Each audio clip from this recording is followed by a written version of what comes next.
Here comes the motherfucking new check, G, pimp type in your motherfucking hood. Like that should be understood. We ain't stopping, nigga, nah, we ain't falling, we ain't quit. When you see me wanna stop, nigga, we all bullshitting in this motherfucker. When a sucker rush put the things on it, make him see some stars. Then rain on it, keep your aim on it. It ain't all about the hen and the hay. You see me in the streets, I bet you think I wanna play. Look here, I ain't got time. Look at me close, but through all the bullshit, seeing me blind, I got a purpose in this motherfucker. I'm in the show, if I can make it, you can make it in this motherfucker. Ain't no other brother gonna do it for you. He might help, but when it all boils down, still in it for yourself. You got a family, I got a family, and goddamn it, be time to let that real ass man in me take a stand for me. I got plans to be set tight, it ain't shit finna fuck up my plans to get right. Shit might seem way out of reach, but fuck negative. Better get with better things to touch better shit. You, and all the sneaky shit that your ass trying to do. You been peeping on my pimpin', looking for a downfall. And I ain't gon' even hang around y'all. I found y'all niggas to be false and fake assholes for the thing. What they do? They gon' give it up.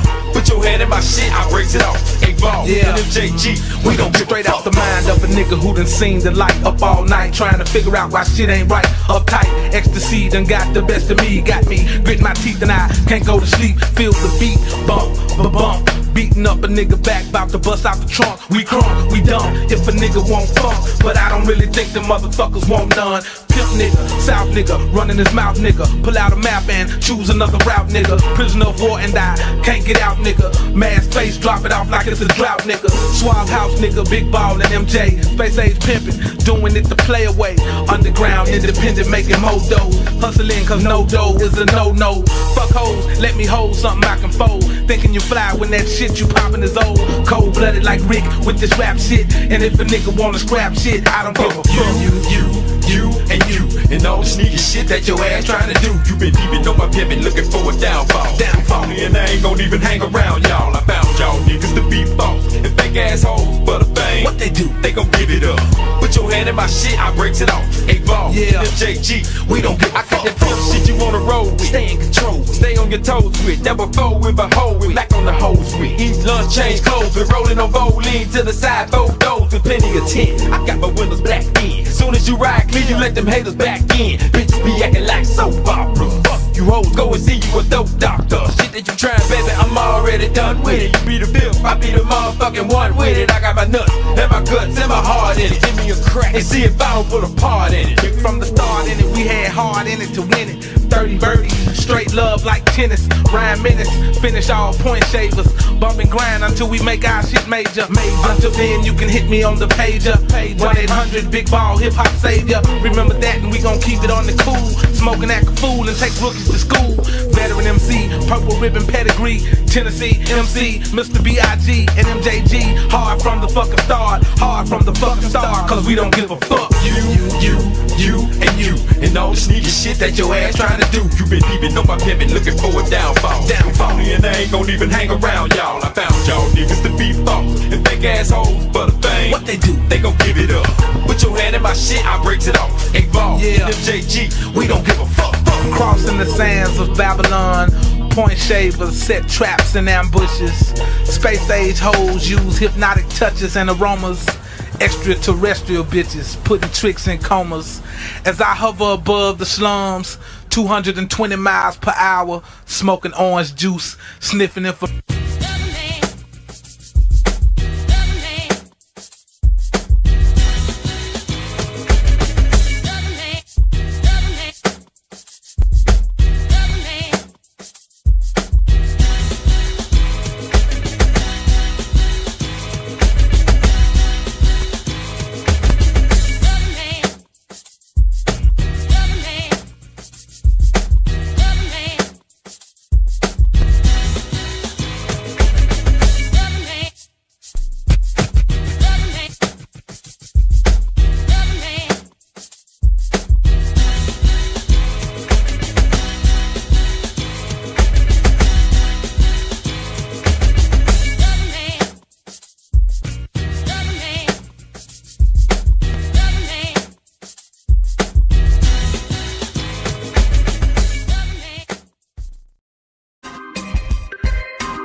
Salute, and welcome back to the Black Ocean Announcement. We get in the deep end with your host, the one and only Great Black Shark. Oh yes, tonight we're going to be talking about Tether Trojan horse tactics, Tether tactics, whichever way you want to put it.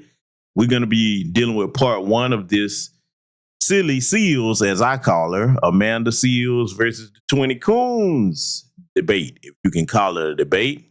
Okay. And you're going to get into why I said it that way tonight. Okay. We're going to get deep into it because, see, let me tell you something, family. I want everybody that's under the sound of my voice, whether you're on my platform or any of the other platforms that are out here that you go to get your news from, New Black Media, etc., understand that since the foundational Black American Freedmen Renaissance has kicked off, and it's been underway for a couple of years now, we've gotten a great deal accomplished as far as getting on code and getting our culture together within a short period of time.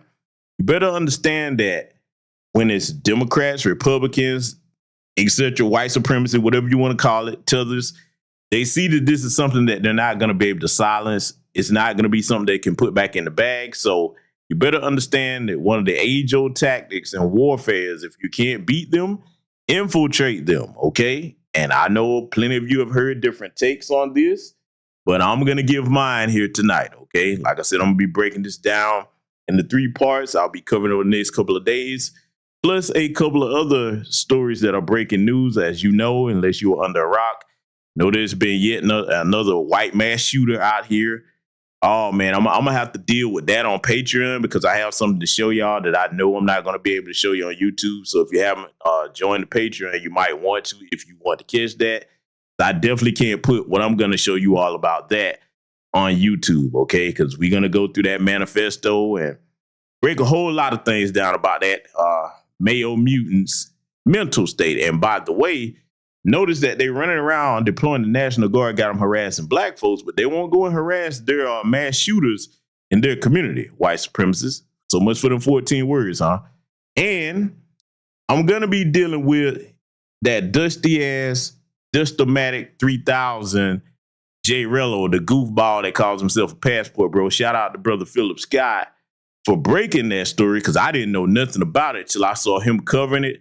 Oh, yeah, I'm going to deal with that. I'm going to deal with that on the main channel, too, because I'm going to put together some things. I'm going to make a very vivid statement and point about people like him. OK, so we got a lot of work to do over here. We're going to get to it. All right. So that's just a couple of things that we're going to be dealing with. All right. So with that said, family, let me go ahead and scroll over here and greet my esteemed guests. Salute to the good brother Black Truth United for the cash out. People showing love early on the cash out. Thank you very much. If you support this platform, let me make sure I can see everybody. Okay. I see the good brother Hot One in the building. Charlie X, Dad Miller TV, Only Pamela's Way, Priscilla Taylor's over here. My good brother Project Leroy. Tanisha Murdoch is over here. See Terry's in the house. Patricia A. Jones. Okay. Derek Parker's in the building. Carla Wilson. My good brother Diesel Mike and Noah Randall. That's all I see. Angelica Lena. See you as well. Salute and welcome all of you in attendance and anybody else that be joining us here tonight. That's a tradition that we do over here in the Black Ocean. If you're a new subscriber, we are over 12,000 strong, ladies and gentlemen. So I guess people really do want to hear what your brothers have to say after all, okay?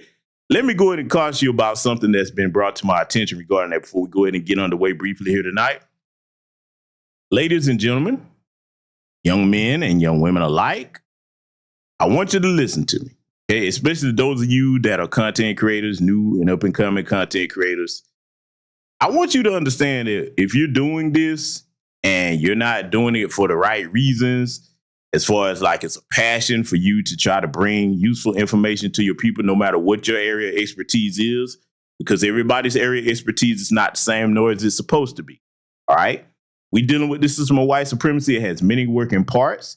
And since it has many working parts, it's an organic machine, an evil organic machine. We need brothers and sisters with different skill sets, okay? All right, so yours doesn't have to be what somebody else's is, okay? You don't have to try to emulate nobody. You don't have to try to wait on nobody to co-sign you. Let me tell you something about this platform. For those of you that are new, gonna show you something.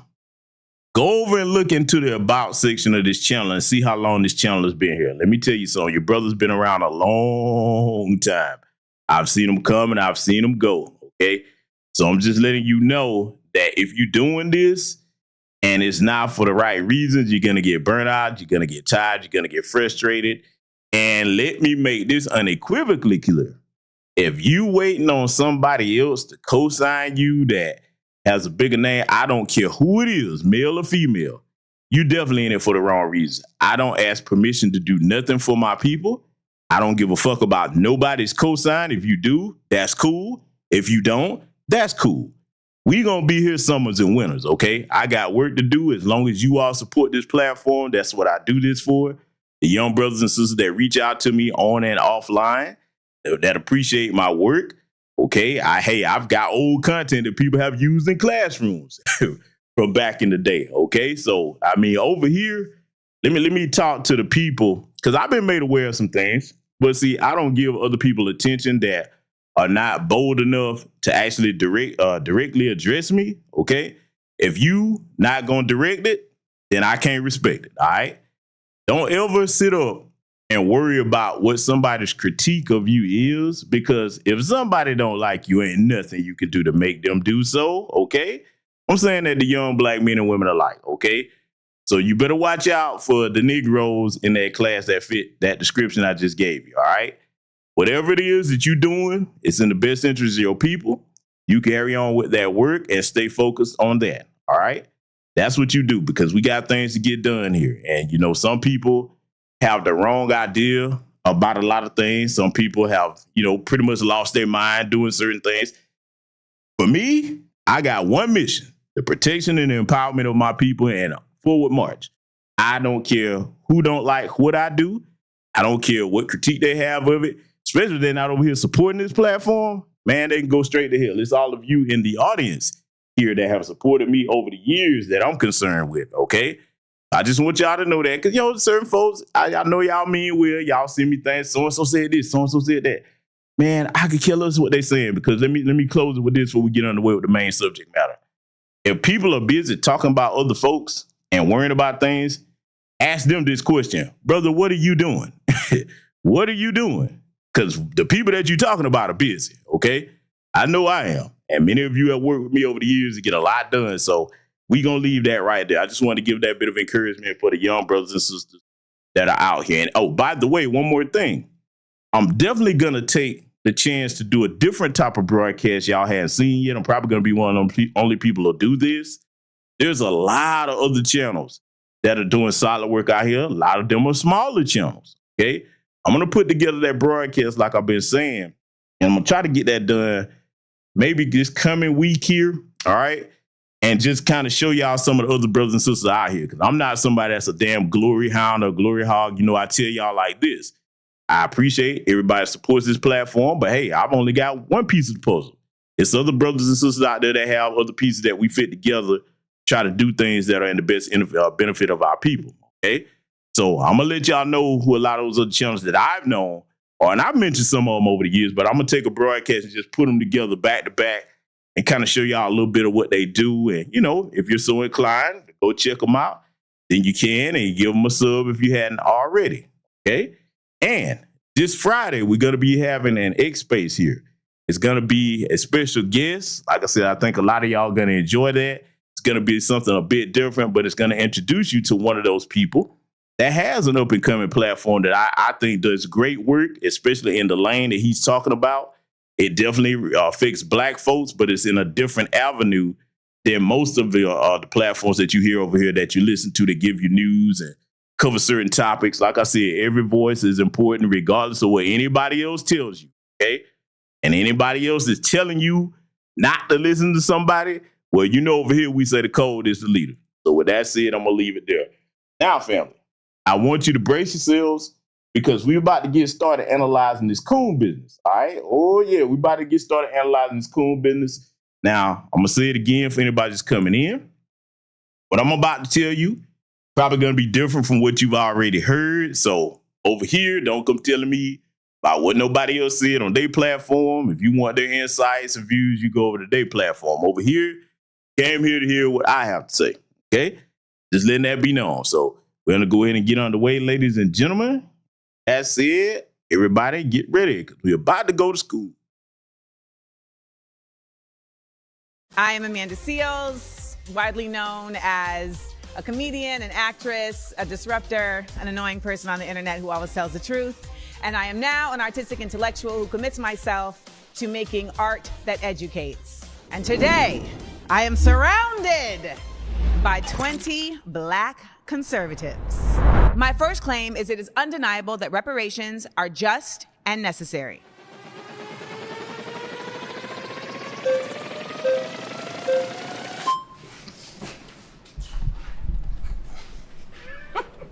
All right, reparations, fair, necessary. My question would be, who's going to get it? Why would they get it? And how long are we going to sit here focusing on trying to get reparations? It's been how many years since slavery? 150 years, 1865?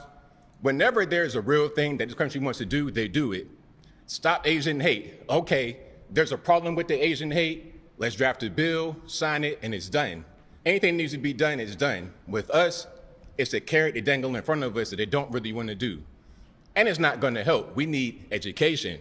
Oh, it's not going to help. No, it's not. We need education. Getting a check from the government is not going to do that. And we need proper education. A lot of us go to these institutions where we're not really prepared, we're not really focused, and we don't get things that'll help us in the real world. So if you want to help black people, a check from the government, from our tax dollars is going to get raised because, let's be clear, everybody in here is black. We all American, we all got to pay taxes. It'll go to that. So I don't really see how this is going to help us at all. Okay. Now, before Amanda Seals, okay, by the way, let me just go ahead and be blunt and say this. I'm going to piss some of the Democrat shields off, but you know it's all straight talk over here on this channel. Amanda Seals is a Democrat shield. Do not be fooled, okay? Let me tell y'all something, and I hope that if you're new over here to the Foundation of Black American Freedmen Grassroots and New Black Media Spaces, we don't play around about calling out things that are a detriment to our people. Now, I know a lot of people have covered this. They probably sugarfooted all around it. We don't do that bullshit over here, okay? This is the big leagues, all right? Let me tell you something. She's a Democrat shield. All you got to do is just go back and see her palling around with people like Roland Martin. She was trying to get everybody to vote for Commandment. That already tell you everything you need to know.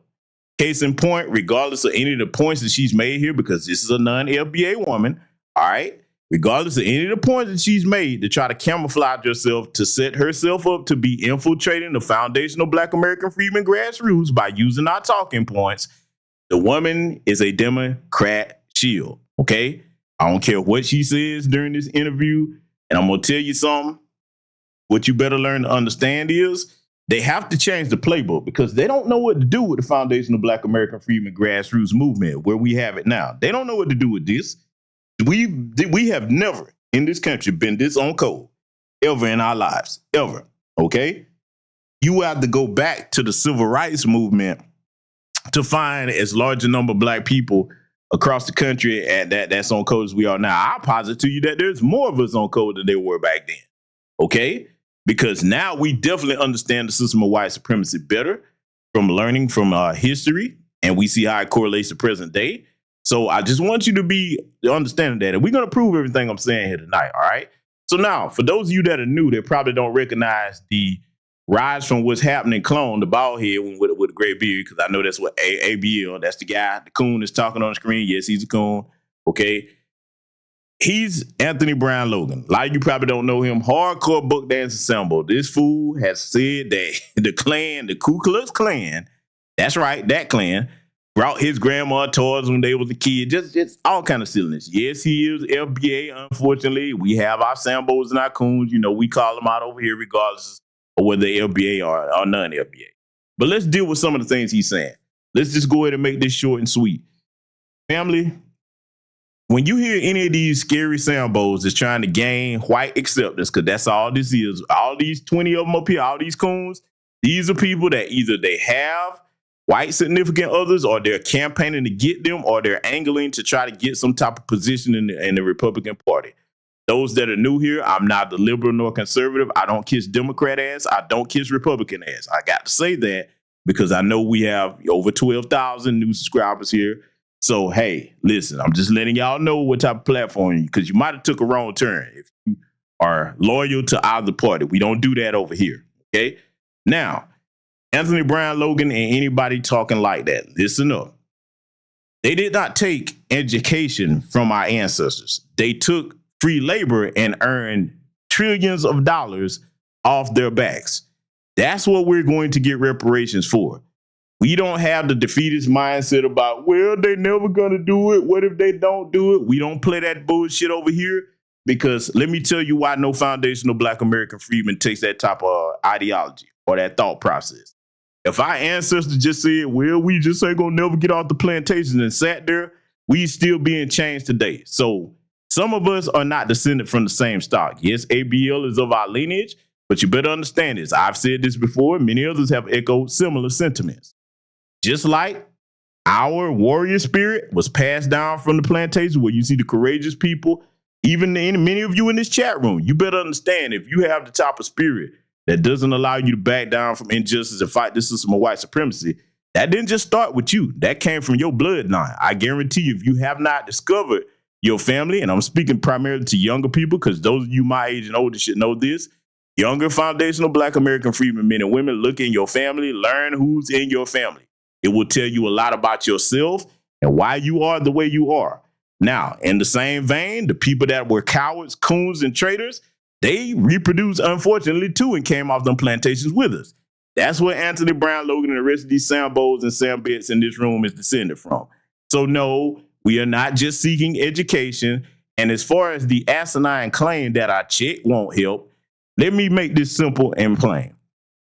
Show me where the Asian community, East Indian, the Arab, definitely not the white community. Show me where any other group that has come over here in this country tell you a check won't help their people, especially if they're due recompense for something. And most of them other groups ain't do a damn thing over here. The only group, the only group in this country that's worthy of recompense and that is due and owed recompense is foundational Black American freedmen, men and women. We who are the descendants of those that were on them plantations. We're not talking about slavery in any other part of the world. We're not talking about what happened in Europe with white people. We damn sure not talking about the bullshit, false-ass claim that Irish people were slaves. I've debunked that shit from pillar to post many times on this platform, okay? We just getting it cleared up. Because as you know, in my YouTube short section, I've set the mayonnaise people off. And, oh, just wait till later on tonight. I got one that's going to really piss them off. So if you haven't been checking that short section, man, that short section is on fire. This is the last one I just posted. I'm gonna give them something to be nosy about.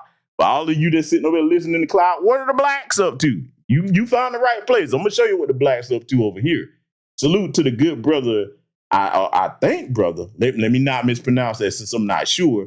But Janelle Holloway, or is it Ganelle? Janelle or Ganelle Holloway. Thank you very much for the cash out.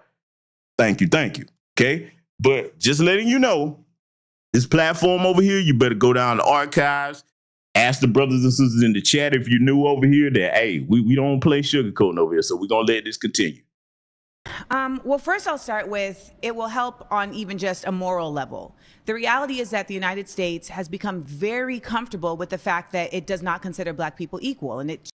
Let me go ahead and stop her right now, because this is how you can tell this woman is not only non-FBA, but she's not connected to the foundational Black American freedmen grassroots. We don't give a fuck about getting anything right on a moral level. We're talking about dollars and cents, what you took and earned off the backs of our ancestors. We're not looking for no apologies. I've told y'all over here, apologies ain't worth two dead flies put together. These other groups, when they're aggrieved, they don't look for apologies. An apology don't mean a damn thing to them unless tangibles are attached to it. That's the way all of you have better be thinking about this, because because look, let me tell you something. This is how you know when you're close to completing a goal when you're dealing with white supremacists, okay? And the Tether class, which are their tools. The more desperate they get and the louder they get telling you, talking about what you're not going to have and what you're not going to get, that means they're crumbling. Because think about it. If you know that your adversary is not going to succeed, you don't need to tell them anything. Fact of business, dealing specifically with the system of white supremacy that loves a long time for a joke to pay off, hey, why would you tell them anything? You would just be quiet and watch them fail. That would be a guilty pleasure of yours, waking up just watching them like, look at them, they think they're about to get it. Nah, they're nervous, family. You can tell how they're acting now. See, look, This might be a small thing, but see, I try to teach my audience over here. Look at what happened with the so-called Cracker Barrel incident. Now, I'm going to tell you why I'm glad that occurred. Because, see, I'm a bit different than most. I watch things from a strategic point of view. Maybe it's my military background. You can say what you want about that. I use everything to my advantage for the empowerment and education of my people. I like that the Cracker Barrel thing occurred because that shows you that that's a symbol of white supremacist institution to them, okay? That's a white supremacist institution to those people. Think about it. No other group of people will make that big deal about somebody changing the logo. They'll be like, oh, okay, you changed the logo, so what? That lets you know that's attached to it, all right? And this is why their system is so fragile. Let me tell you why. See, you got to understand, whether it's the Confederate statues, the Cracker Barrel logo, anything that reminds them of the good old days, so to speak, they need those symbols in place so that it's easier for them to pass white supremacy down to the next generation. See, let me just get to the nitty-gritty of the Cracker Barrel issue before we get back to this.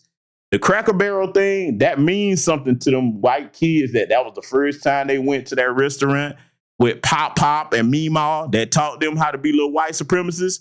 Oh, that's a bunch of memories tied up there, especially for the older ones too, okay? Now, I'm going to tell you, I've never eaten at a Cracker Barrel.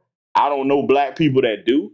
I wouldn't go eating somewhere where they got code words talking about here come the Canadians. So see, look, let me tell y'all something. I don't play around about eating Indian everywhere, because if somebody don't like you and they get to fucking with your food, huh? See, you better think about them things for the folks that's making a big deal out of that. But I digress.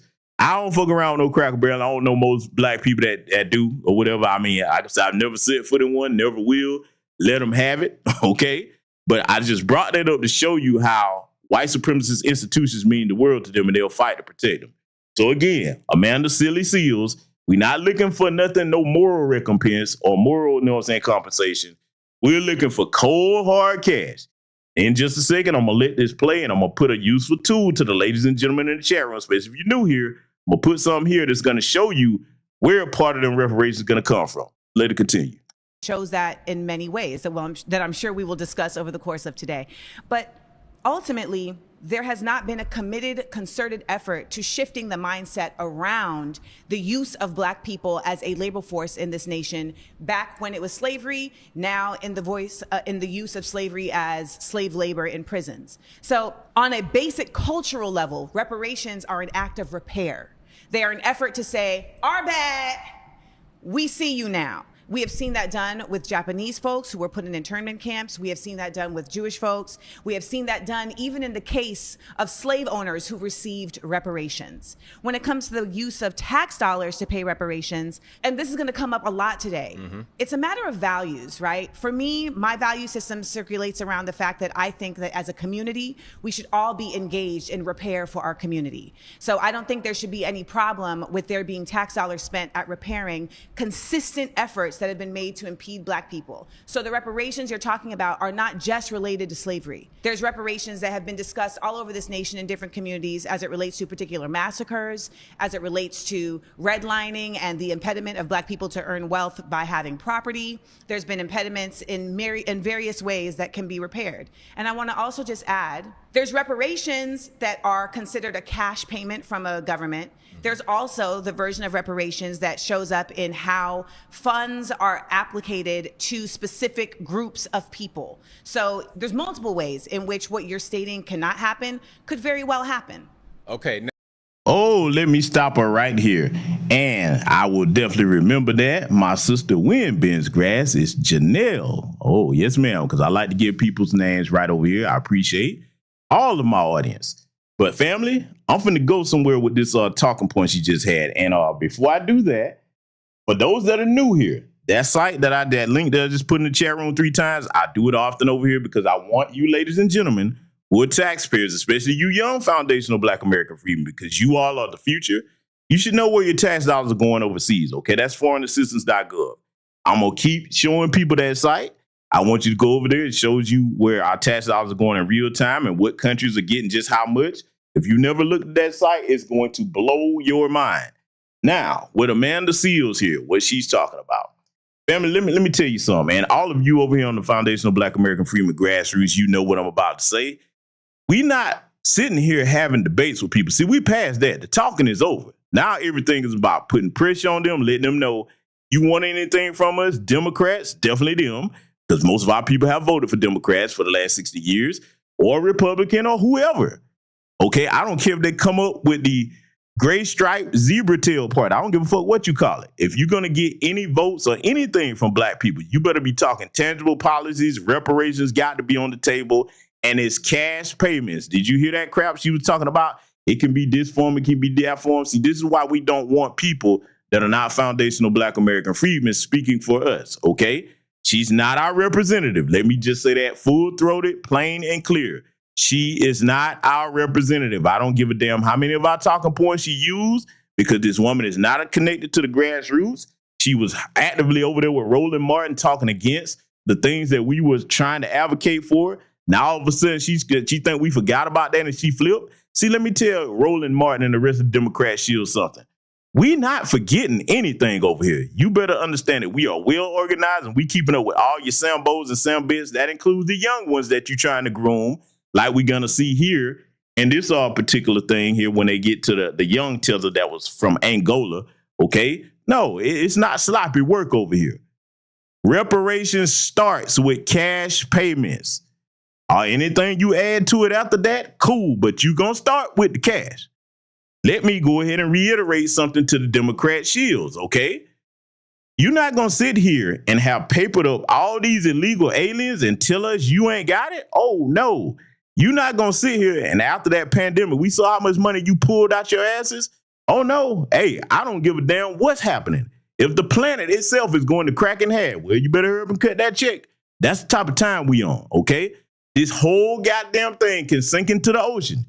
Nothing move till we get our goddamn reparations. That's the type of time we on. I don't want to hear nothing about, oh, you guys are selfish. You goddamn right.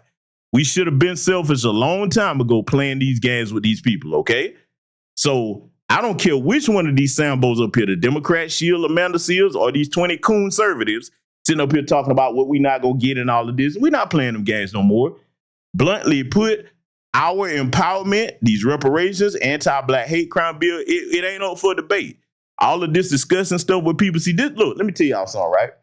This is why you rarely ever see me going back and forth with people like that in these spaces. I don't do that. What I'm going to go back and forth with you for? Let me tell you something, man. Y'all better learn how to move with declaration. You understand? Declaration. All right? It's a saying I often use. Seed, no ground. You understand? Seed, no ground. That means give no inches.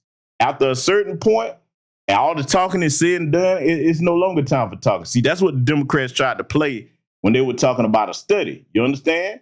That's what they was talking about, a study. And now we ain't doing that study stuff. No. We don't need no study. You didn't have no study for the illegal aliens over here, okay? Didn't have no study when you released out on COVID funds and gave most of that to the race soldiers. The time for studying is over. You're going to cut them checks. Let it continue. Now, as far as the money going towards certain things is going to help us, let's look at Baltimore Public Schools. They get, I think, the third most money per pupil in the US of A, like $15,000 per student, but yet the majority of the population that comes from that environment can't read. They're illiterate. So we're dumping money on the situation, yes, but yet we're not getting the results we should get from it. Money's not going to help the thing. We need to just focus. Let me tell you something. You see this big bubble head, buck dancing, milk dud head Sambo right here talking about money ain't gonna help a situation. There's no other group in this country that will tell you money's not gonna help their community. There's another thing that I want people, and I'm saying this primarily to young foundational Black American freedmen that might be listening. Don't you ever get typecast or pigeonholed into this thing where you're supposed to be a taxpaying citizen and your government is never supposed to work for you. It's supposed to work for everybody, including illegal aliens, except for you. You who are citizens, we who are the foundation and building block of this nation. I'll be damned. You better think back to the words of Fannie Lou Hamer. If we can't have it, you ain't gonna have it neither, and we'll burn this motherfucker down. I'll be damned. See, these little defeated tethers like this, you know, well, I'm calling him a tether, but he's got a tether mindset. He's a violinist, let's be clear. I know. He definitely, ABL is definitely foundational Black American, but he has a defeated tether mindset. Because just like them, the first thing he wants to do is see which white ass he can kiss. And let me say something about, let me go ahead and say this too, rather, to all the people that are kind of buddy with him, that's always fawning over him, talking about how intelligent he is. Yes, I would give him that. See, you need to understand something. A coon, a buck dancing Sambo, that doesn't mean they're stupid. Oh, no. There are plenty of them that are very intelligent. ABL is very articulate. This is a very well-accomplished man. He's not dumb, okay? But he's a coward. He's an intellectual coward. He's an actual coward, okay? A big 6'3" coward. So anybody that's fawning over him talking about how smart he is or whatever, let me ask my audience a question. And I want some audience participation because I'm talking to my chat room with this. I'm about to ask y'all a question. Family, tell me, what value does intelligence have if a person doesn't use it for the benefit and empowerment of themselves and their community? I'm gonna wait. I want to answer to that question. I'm gonna give it a bit because there's a 10-second delay between when I talk and when you all pick it up. But I have the question. I'm gonna pose it again. What value is intelligence if a person doesn't use it for their own empowerment or that of their community? I want to see what the people in the chat say to this before we continue. Because, see, a lot of people keep making a big deal out of intelligence. Oh, this person's so smart. He's so smart. She's so smart. Great. Education is good. But if you don't put it to an empowering use, it's worthless. I'm going to go a step further. You can have all the academic education in the world. You can read as many books as you can read. You can have all the $20 words. You can have the most expansive, extensive vocabulary in the world. But if your ass don't have common sense, integrity, and courage, you're worthless. You are worthless. I'm saying it. For the people that keep carrying on about how smart somebody is and how articulate they are, great. Good for you. Are you using any of that for the benefit of your people? Huh? Yeah, that's where I'm going with it, family. Let's let it continue. Focus on what we need to focus on. As far as black people being labor force of this country, what else are we doing? We got 25% of us on some kind of government assistance. 1 out of every 3 black men will go to jail. We got to do something. We got to work with our hands, work with tools, do something, because we're not doing much of anything. And also, one more piece. Who is all this weave? Hey, ABL, what's all this French you speaking, buddy? Because chances are this will probably get back to him. I don't give a fuck. Everything I'm saying on this microphone, I'll tell him to his face. What's all this French, ABL? We not doing anything. Let me tell you something, family. Hold on. In the chat room, I need you to tell me what state, what city you're from real quick. I want y'all to sound off because I'm finna represent for mine real quick. Let me tell y'all something for y'all that don't know. My home is Atlanta, Georgia, okay? This is the capital of black entrepreneurship, all right? All this, we ain't doing nothing. Motherfucker, you ain't talking to us. You ain't talking to my brothers and sisters in D.C. You ain't talking to my brothers and sisters in Houston. You ain't talking to my brothers and sisters up there in Prince George's County, Maryland. You ain't talking to brothers and sisters in L.A. You ain't talking to nowhere where Foundational Black American Freedom not talking about we ain't doing nothing. Let me tell you something, ABL. Speak for yourself. If you ain't doing nothing, you and the rest of them fucking Sambos that's up here on this panel, if y'all ain't doing nothing, speak for y'all. You don't speak for my people, okay? This we ain't doing nothing. I see, look, let me tell you something, man. They sit up there on their platforms because I saw their little reviews after this. Oh, boy, this was the most fame they've ever gotten. Boy, you talking about a bunch of coons, tickled pink, that the white folks are finally paying them some attention because that's all they be advertising for. They be trying to advocate to say, hey, I'll be the black person that say what you can't, white mommy, white daddy, so they won't call you racist. That's your whole fucking hustle. See, I'm a bit different. I heard a lot of people say, yeah, they respect their hustle, this, that. No, I don't. I don't respect it. Because when you throwing your own people under the bus for $1, that lets us know that we definitely can't trust nothing that you say or do. You can't come around us. You dangerous at that point. You are a functioning liability and tool for our adversaries, okay? Yeah, family. I'm looking at the people in the chat room here. Y'all, let me see where y'all from, man. Let me do this roll call real quick. I see Philadelphia in the house. Okay, sister, that's what I'm talking about. She from Philly. Hot one is from West Covina. All right, I see Milwaukee in here, California, Houston, Chi-Town, Memphis, Texas, New Jersey, Florence, South Carolina, Nevada, Little Rock, okay. Oh, my brother still Kevin Trees, fellow Georgia brother. Anchorage, Alaska, okay. Savannah, GA. All right, Louisiana in the house. That's what I'm talking about. Chicago in here, Tennessee, New Orleans. Yeah, man, listen, you don't speak for none of these brothers and sisters in my chat room because each one of them, because I know my audience, man, a lot of y'all are very accomplished professionals from many different backgrounds and educational levels, okay? And if you, whether you white collar or blue collar, most of you are degreed over here in my chat room and on my Patreon. I know my audience well. So all this weed talk, ABL, man, nah, speak for yourself, brother. Let it continue. One more piece here. Reparations, again, always anchored in front of us, never going to happen. As long as you've been living, as long as I've been living, as long as everybody been living, they say we need it, we need it, we need it, and it never gets done. One more piece. You just said one more piece, then you added. See, ABL, again, this goes back to what I was saying about people being descendant from the trader class of our ancestors. We don't talk about what we ain't never gonna get. You don't see any of these other groups in this country talking about what they ain't gonna get. Huh? In fact, the business, they tell you what you will do for them if you coming to them for a vote or anything else. See, let me see, maybe it's the military man in me. Let me tell you something, man. A punk like this, man, we don't want you next to us. If we in a unit and we trying to get something done, nah, we ain't talk, man, look like we ain't gonna be able to do this. Man, boy, you better not talk like, man, where my fellow veterans at in here, huh? Well, where y'all at, man? You know that ain't what we do. Now, I get it.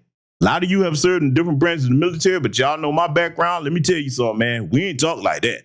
Especially not the black brothers in there. As few as it was in our unit, oh, dude. And I'm going to make a statement that's going to make the mayonnaise people mad. I've said this for years, and I'm going to continue to say it. The absolute workhorse backbone of the military and every branch are foundational black American freedmen, men and women. We the one that do all the real motherfucking work. You goddamn right. I said it. It might be a few exceptions here or there, but it ain't like nothing else out here in this country. We do most of the work in the United States military, every single damn branch of it, okay? And I'm talking right on down to the Coast Guard. You can include that too. You hear me? So all that there, defeatist mindset, no, man. Look, see, I'm going to go somewhere else with it. The men, because I'm laying this at the feet of men, because this is a male talking. Call them a male. You can tell the ones that really didn't have a good relationship with their father, and you know they probably stayed in the house with the women, didn't go outside when their dad was out there doing some type of yard work, working on the car, house, whatever. They didn't go around their uncles, because if you had that in you from the time you were a little boy, very few men grow up talking about what you can't do. Let me tell you something, man. I relish solving problems in life. You hear me? I don't wake up with no defeatist attitude. If you got your mental faculties about you and your health, and you got two hands that work, men figure some shit out.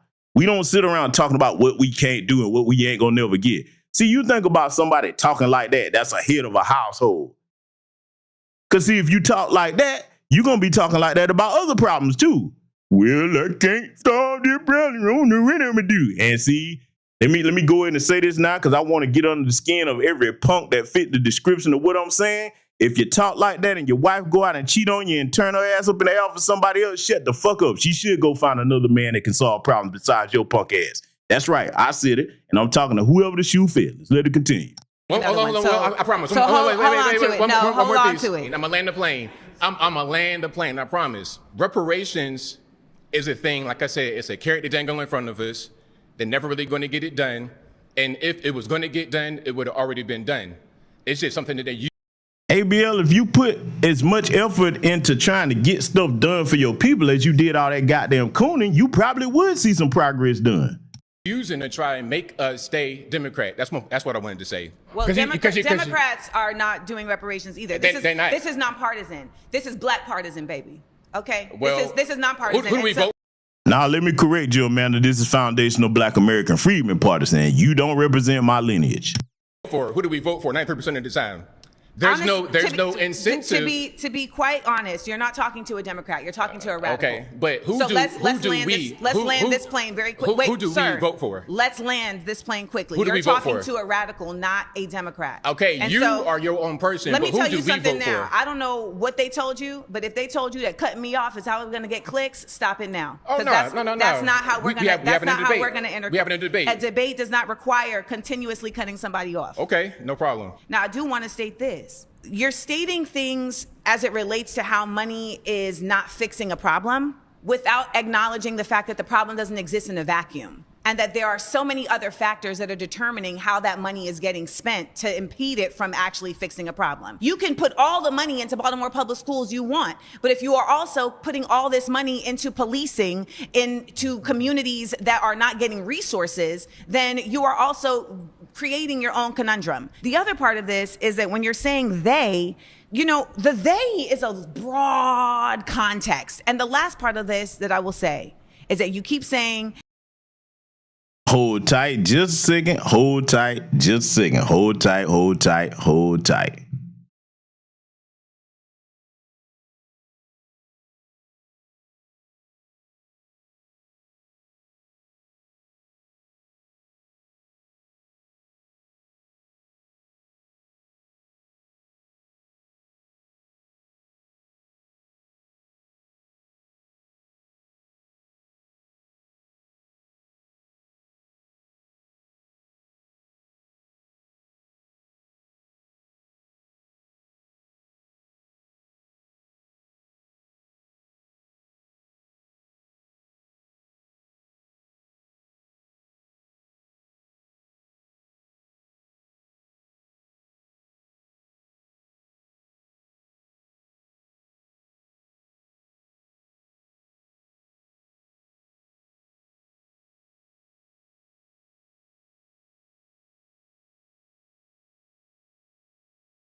All right, ladies and gentlemen, can you hear me? Oh, yeah. See, listen.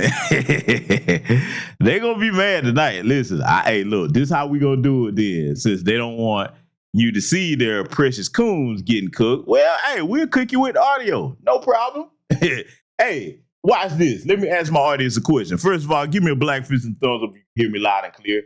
Because, look, they do this from time to time over here. And, look, we over 12,000 now. Hey, they're going to be sensing this channel harder than they ever have before we expected. Quick question. Give me a black fist thumbs up if you can hear me. And let me know with typing yes in the chat if you okay with us cooking them with just the audio. Because we've all seen these Sambo's faces before. Their faces not really important to us, okay? All we need to deal with is talking points. So are y'all okay with us just cooking them with the audio? Ladies and gentlemen, are you okay with that?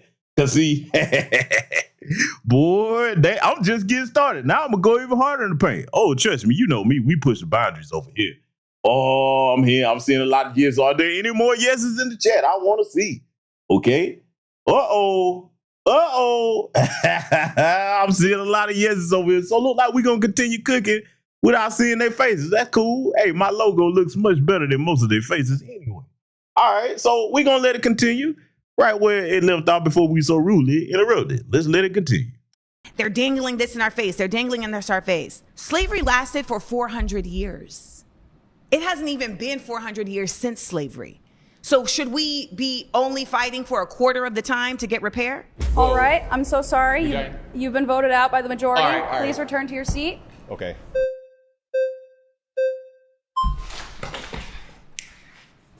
My name is Matt Nuclear. Hello, Matt. Matt Nuclear? Matt Nuclear, yes. Matt Nuclear, give me a better handshake than that. Let's do it. I All right. appreciate having this conversation with a beautiful black woman like yourself. This is nice, beautiful arena here.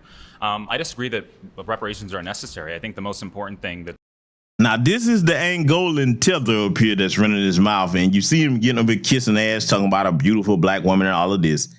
Family, when we say Tether class, note I said class because we do not put all black immigrants in the boat of a tether or classify them as tethers. The word tether is action-based. I don't mind taking the time to say that yet again so that everybody that's new here will have a proper understanding of what we call tethers. Tethers is going to be what you're hearing here. Somebody that comes to our country off the benefits and sacrifices of our ancestors that fought for the Immigration Act for you to bring your punk ass and your family over here. And then you get here and tell us what we shouldn't get and what we shouldn't have, interfering and meddling in our affairs, trying to undermine us. But I'm going to tell you something right now, tethers. The math isn't on your side. It's not enough of you over here, you know what I'm saying, to really do any real damage against us. If all of us get on code, we outnumber you. There's about 5 million or so of you over here. We vastly dwarf you as far as foundational Black Americans. So you're fighting a losing battle. And see, look, let me just go ahead and say this before we let this continue. The white supremacists really don't have much use for you tethers like that anymore.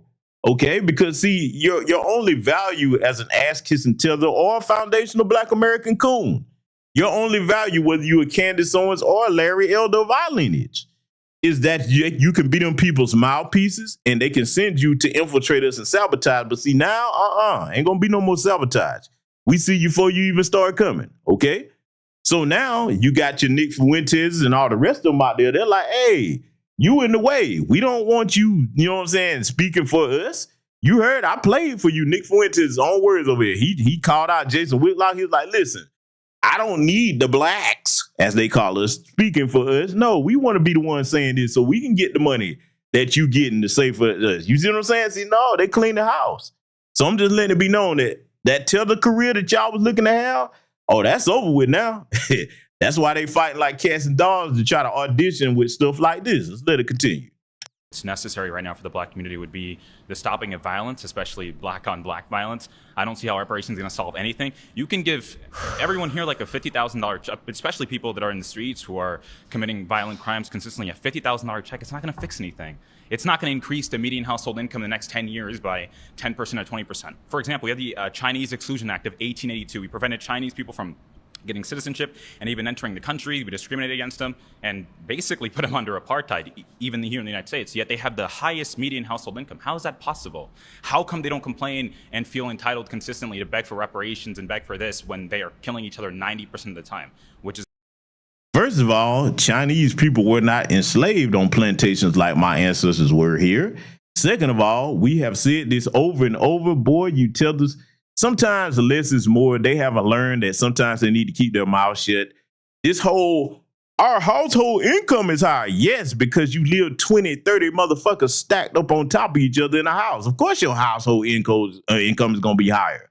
We only stay 2, maybe 3 people in a house like that unless we got a family that we raising. For the most part, grown foundational Black Americans, we don't have a whole bunch of people packed up in our houses like sardines. That's usually a temporary short stay to help somebody get on their feet. And after that, hey, we lock our space. All right. So stop it with this. Household incomes are higher. Yeah, it would be when you packed up like sardines in a damn can. Let it continue. The rate that Black people kill each other, according to the FBI. Oh, young Matt. Yet white people are the oppressors. I'm not sure where your education came from, but they lied to you. Stats don't lie, though.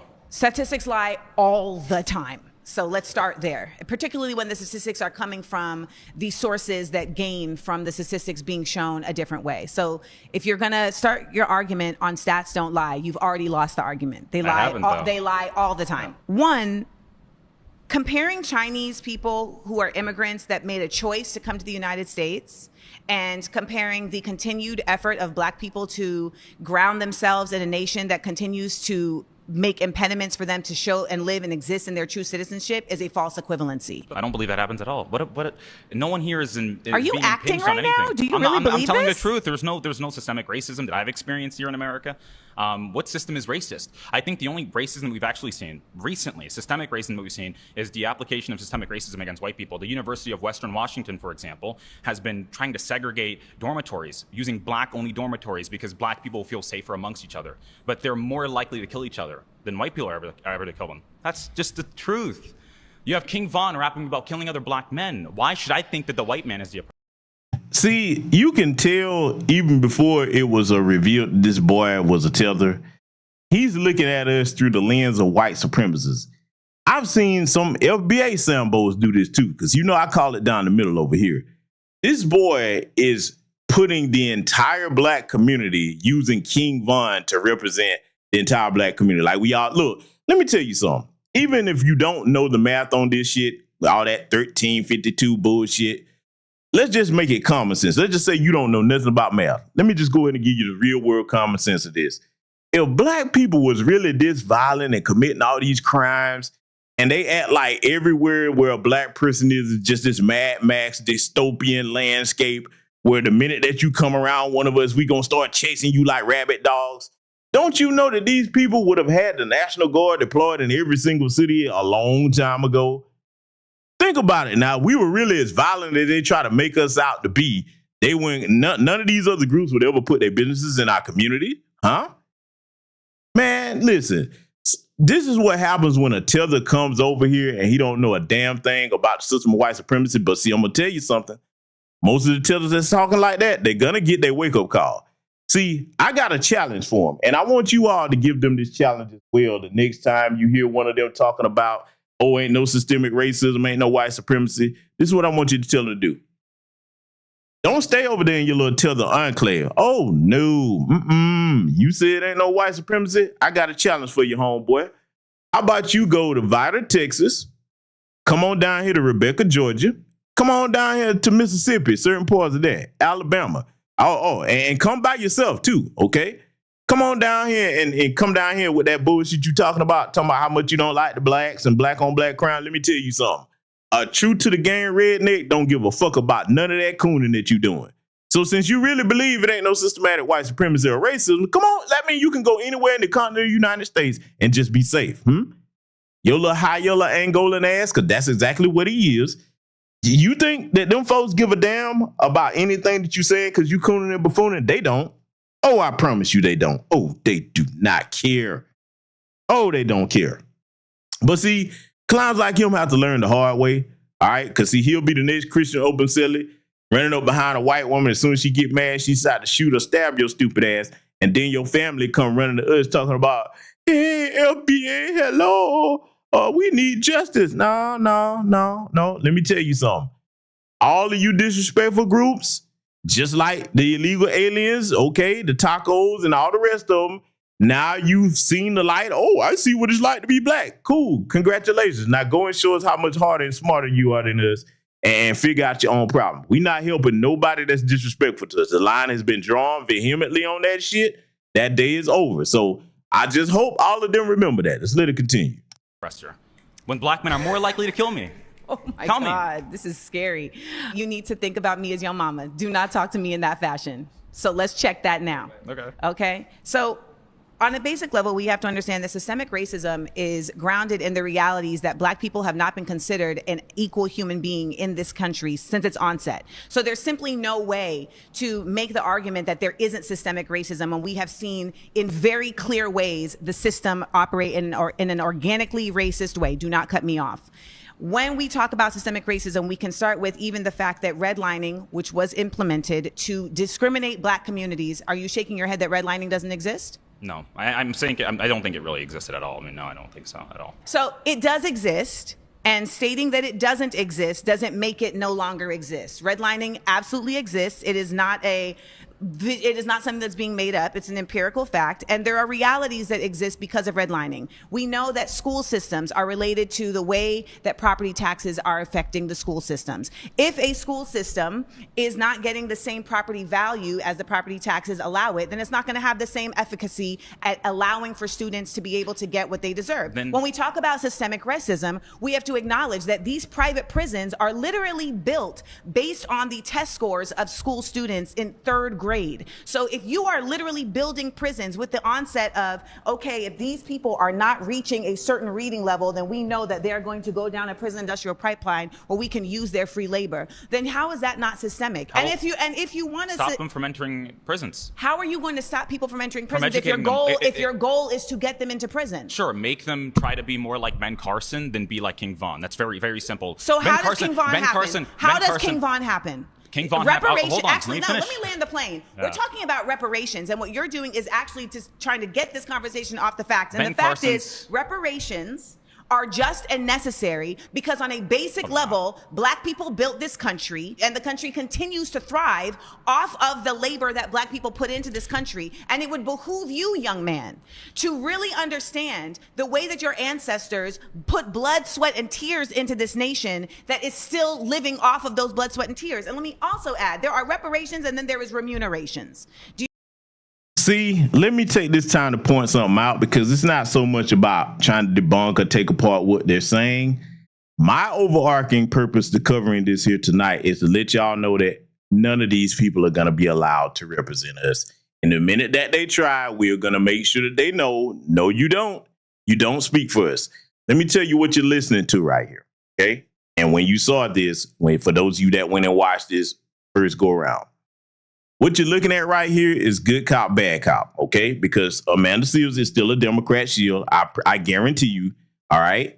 They just kept her quiet for a while because you notice she wasn't really saying too much. She just popped up with this bullshit, okay? Oh, no, I'm not a Democrat. I'm a radical. We don't care what you call yourself. We know where you stand, okay? You damn sure not representing us, all right? Foundational Black American Freedmen. Then you got these Tether and coon Sambos up here, the coonservatives, going back and forth with her, and she's using our talking points. Family, make no mistake. These Democrat shields are in our spaces. They're in new black media platforms, listening to what we're saying. Listen to the language that she's using. You thinking she not getting some of that from where we from? We recognize every word, Amanda. We see you. It's not going to work. You better tell your Democrat shield plantation master that this is going to fail too. You're not dealing with the foundational Black American freedmen of the past where we didn't understand these infiltration tactics, okay? Right now is who goes there. Let me see that paperwork. That's what we're dealing with now, okay? So again, I'm not really concerned about trying to debunk none of the bullshit she's saying, because that's, you know, not her, but the Tether over here. I'm just letting you all know that she's rebutting him using our talking points. And you look, I want y'all to pay attention to this, because if nobody else has said it, I'm going to tell you now. Be looking for more of them like Amanda Seals, because see, let me tell you what we're going to start doing, Democrats. You're going to be so mad, okay? What's going to happen is each one of them that you try to wheel back out, we're going to identify and be like, hey, we remember this motherfucker. You came out here a couple of years ago pushing abortion, mass immigration, LGBT. Trust me, we have files on all of y'all. I'm telling you. So each one that you try to wheel out, don't think it's just because you sat them down for a minute, we forgot who they are. Oh, no. Trust me, it's going to be more like Amanda Seals, male and female alike. They're going to keep trying it, and they're going to come out here talking like that to try to lure you back to sleep.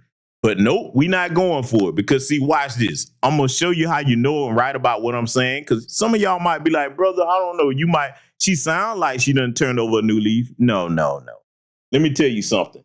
You're not going to ever hear her saying the exact same language that we talking about when we talking about tangible. You ain't going to hear her calling nobody out that's in no position of power, saying, hey, if you want this from the black community, you're going to have to give them reparations, an anti-black hate crime bill, and reparations must start with cash payments.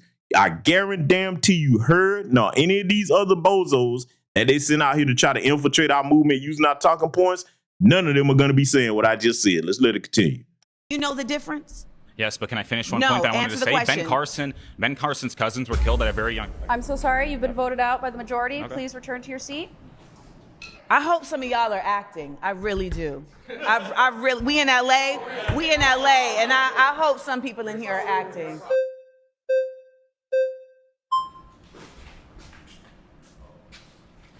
Oh, what's that on your chain? This is a coin from Israel. Lord have mercy. Yes, you got to go. That's a choice that you are making for yourself. Yes. The thing with the whole reparations thing, and I don't know, we're probably close to the same age, so maybe you can't call me. How old are you? I'm 32. I am 44. Oh, really? Oh, you look young. Thank you. That's what water and keeping stress out of your life will do. Really? Nah, boy, I don't know why you lied like that. Amanda Seals does not look young. No, she doesn't. She looks every bit of her age, if not older. Yeah, I'm that petty. I'm going there. But anyway, let's let it continue. Mm-hmm. Liberal positions are real stressful. By the way, I wouldn't know. I'm not a liberal. Carry on. Well, most... Bullshit. You are definitely a Democrat shield. I'm gonna call you what you are. You can call it liberal, conservative. What you are, a Democrat, shill, hardcore down the line. We know you damn sure ain't no Republican. You're not politically independent because you ain't just flip and turn like that overnight. See, family, again, I got to double down on this, triple down on it. Okay, these people that have been bootlegs for an extended period of time, they don't just flip and change over a new leaf without orders from the top. See, what the Democrats are nervous and trying to do now. They're trying to find people that they think can use our terminology and use our lingo and try to sound like us. They're like, yeah, she's got dreads. Send her out here. Plus, I'm finna go here. I'm not trying to be offensive to people that I'm not trying to offend. So I want you to listen carefully to what I'm about to say, but nobody else probably has pointed this out. I want you to look at Kamami, okay? When you look at Kamami, you know she was pretending to be one of us, okay? With all that goddamn cackling. Family, the Democrats, they think that our kryptonite is going to get some high yellow motherfucker or half-breed like Barack Obama, as I call him, and wheel him out in front of us, whether it be men or women. They really do think, okay, the lighter the Negro, if they come out talking like this, hey, that'll get them. Yeah, I'm going here. The Democrats really are that disrespectful. Now, in case you think I'm reaching about that, let me jog your memory. Remember when they came out with them campaigns talking about get your booty to the polls and vax that thing up? Oh, if you don't know if you vote for me or Trump, you ain't black. You ain't talk. I've never heard any politician tell any other ethnic group in this country that if you don't vote for them, you're not your particular ethnic group. So I'm reminding you of how disrespectful the Democrats have been to foundational Black American freedom and society, okay? So I'm telling you, that's one of their strategies. They try to go find somebody that's high yellow, get them to talk like Kamami, okay? Or Amanda Seals, or Silly Seals as I call her, and they think that's gonna work. I'm telling you now, your strategy is gonna crash and burn, and it's gonna crash and burn quick. You're not gonna even get one or two of them to infiltrate over here. I'm telling you now, look, let me tell y'all something. I'm gonna say this. Real soon, you're going to see some people that call themselves trying to be all over here in the foundation of Black American freedom grassroots. You're going to see them get exposed. We know who they are. Oh, we know who they are. Because, see, look, the infiltration tactic is not going to work because in order for it to be successful, you would have to be able to deter us from what our main goal is. And that's not going to happen. One thing I've said, and you heard me use this term before, we have generational lineage synergy. That means on code Gen X, on code millennials, on code Gen Z. All of us are singing the same tune across the board, across age ranges. They don't know what to do with this. They've never seen anything like this. So they scrambling left and right, trying to find some type of strategy to work. I'm here to tell you, Democrats, it's over with for you. You on borrowed time. So let it continue. Liberal, it's the liberal position because conservatives believe in hard work. We believe in going to work and working for what you got, not asking for handouts from people who never had slaves. Some of the people that you're asking for money from never had slaves. And see, let me address that talking point right there. Some of the people that you're asking for money for, they never had slaves. Because, you know, the white supremacists came over here and they called themselves trying to come in under my shorts. You know, white supremacists, in case you're new here, hello. What are the blacks doing? I'm about to tell you what the blacks are doing for the white supremacists in the clouds. I don't allow you to have a voice over here except on certain times, okay? Let me make this clear, too. The only reason that I allowed you to comment on that, the accountability, the evil of accountability short that I had, that short entitled The Evil of Accountability, I let you comment on that one because I knew the next one I was going to post was going to expose your hypocrisy. And when you came over there starting your whole little tropes, a lot of stuff that you hear these coonservatives saying, I block your ass on sight. If I don't, one of my team is going to block you. You don't have a voice on this platform. I'm just letting you know that right now. So your comment might steal all of 2 seconds, if that. Okay? We aim for records over here, how fast we can snipe your damn comments. Because look, let me tell you why I do that over here on this platform. I don't want them censored on their own platforms, but they don't have a say over here. See, your brother is different. I don't go back and forth with my listeners, okay? A lot of people have quoted Dr. John Henry Clark when he said, I only debate my equals, all others I teach. Hell, I don't even debate them motherfuckers because they're not my equal, okay? They're not many of you equals in this chat. So they don't have a say over here at all. at all. I do that because I don't want y'all to get into a habit of thinking you got to prove stuff to them and go back and forth with them. No, we've made a declaration about what we're gonna do. When you look, let me make it plain for every man and woman under the sound of my voice and my lineage. For those of you that are homeowners, when you decide something's gonna be a rule in your house, do you have to argue with anybody about your rule? For those of you that are homeowners, those of you that pay bills, to pay the cost to be the boss in your house, when you make a rule in your home, do you go back and forth with people that come into that house about whether they're going to abide by that rule or not? I'm asking my chat room. I want to know. Talk to me. In your homes, when you set a rule, do you say, well, we can kind of negotiate it, or we can talk about it, or is it, hey, it's my way or the motherfucking highway? Huh? Because I'm going to tell you right now, with me, hey, in either of my homes, you cross that threshold, hey, it's what I say goes. If you don't like it, you turn your ass around and get the fuck out. Or I can do you like Uncle Phil did, you know what I'm saying, and on the Fresh Prince, where you remember that scene where Jazzy Jeff would come in there, man, and he would get the cutting fool, and he had to go in and throw him out. That's how I do you. Okay, you can either leave by your own power or I help you leave. My point is this: don't ever get into a habit of going back and forth trying to prove shit with these white supremacists on social media. Y'all are brilliant brothers and sisters in my chat room, and I'm talking even to my own code non-LBA brothers and sisters over here. You don't have anything to prove to these idiots. These are white supremacists. They can't even figure out how to get their community off all these opioids. They taking themselves out and deleting themselves left and right. I just told y'all earlier in the broadcast, they got yet another mass shooter situation. Huh? Them little struggle genes are struggling. They can't figure out how to solve that problem. Okay, they're older than they are. They got more of an older population than a younger population. They dying out faster than they being born. They got a whole shit ton of problems that they can't use those high IQs to solve. Okay, now what you look like arguing back and forth with these damn fools? Their time is almost up. So I'm gonna tell you like this before I let it continue. The reason why you don't hear your brother arguing with no white supremacists, that's the equivalent of arguing with a damn shadow or a ghost. These people are about out of here, man. They're going to fuck around and be in a museum exhibit. I'm telling you. This is why their numbers are steady dwindling. I'm telling you now. It's going to be a time period, man, where, hey, and look, it ain't up to us. They've had plenty of time to make their wrongs right. And the more that they don't do it, the faster their extinction is coming. You watch. I'm going to tell you where they really going to start to feel it at, and I can't wait. Oh, wait till next year when that big, beautiful bill come online. Oh, they already crying about parts of it now.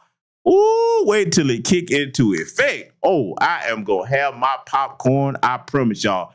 I can't wait to do that stream. Oh, white supremacists. Some of you over here now, Giblet, you're going to lose your trailer park because while you weren't, what are the blacks doing? You might better figure something out instead of worrying about what we doing. We good. We cool. You going to find out now just how many of your people on them damn free programs that you keep talking about. It ain't the majority of black people because think about it, white supremacists. I'm finna scare the shit out of all on this list before I let this continue. You know how it's not a majority of black people on them programs? Because if it was, it would have been cut out a long time ago. Let that sink in, Giblet. Oh, I know they don't like that. They listen, trust me, fam. Oh, they're over here. You better believe they're over here. So we're going to let this continue while the mayonnaise people sweat bullets of mayonnaise and bacon bits. Let's let it continue. Let's talk about the fact there were also black people that had slaves. So if you want to talk about that, how is that fair? If I'm a white person and my family fall on the side of the Union, why should I have to pay for slaves when this whole country was never all racist? Some of the founding fathers were abolitionists, and they hated slavery. And they actually put things in the Declaration of Independence and things too, because they believed that there'll be a future where there would be a black president one day, or that there. Do you hear this damn fool? See, it's one thing if the coons and Sambos know that they full of shit. It's another when they actually believe this bullshit themselves. None of the founding fathers were no fucking abolitionists. If they were, there would have never been slavery in the first place. Some of this shit, man, that they say, look, if you trying to kiss white ass, you don't have to do all this. Just go out and let white people know you're interested in being one of their pets. That's all you gotta do. They would love to put a leash on your goofy ass, okay? And plenty of them would love to roll around and slam it up with you too. You ain't got to do all this lying and exaggerating about actual history that can easily be debunked today. We have knowledge at the tip of our fingers. It don't make no sense for these damn coonservatives to be this goddamn ignorance. Let it continue. Would be people in leadership that were black. There was people in the North who helped with the Underground Railroad and fought with the Union. So and there were people in the North that took part in maintaining the Devil's Punch Bowls, okay? Because there was more than one just in not just the Mississippi. Look that up.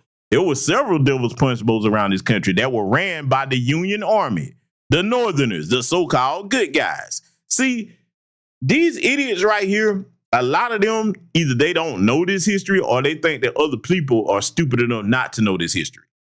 Fortunately for new black media platforms, that's what we do. Many of us teach this history in our own way, but I guarantee you, no matter which one of our platforms you follow on, you'll find the answer to a great many things, okay? A great many things. And my Patreon subscribers, you know that, going back a long time now. Hey, we got plenty of archives teaching you history from A to Z on a great number of things, not with just our history, but many others, all right?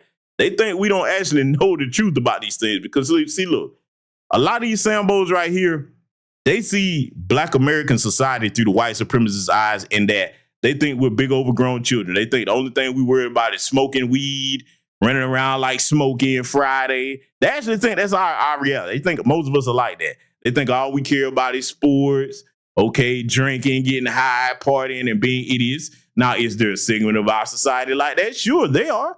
But they are not the majority, especially not over here in the foundation of Black American grassroots. Oh, no. Oh, no, that description does not fit us. So we're going to let it continue. And again, I'm going to say this. This Sambo that's talking here, man, his father should be ashamed of him, man. Just think about it. You know what? Hold on. Let me show his face real quick.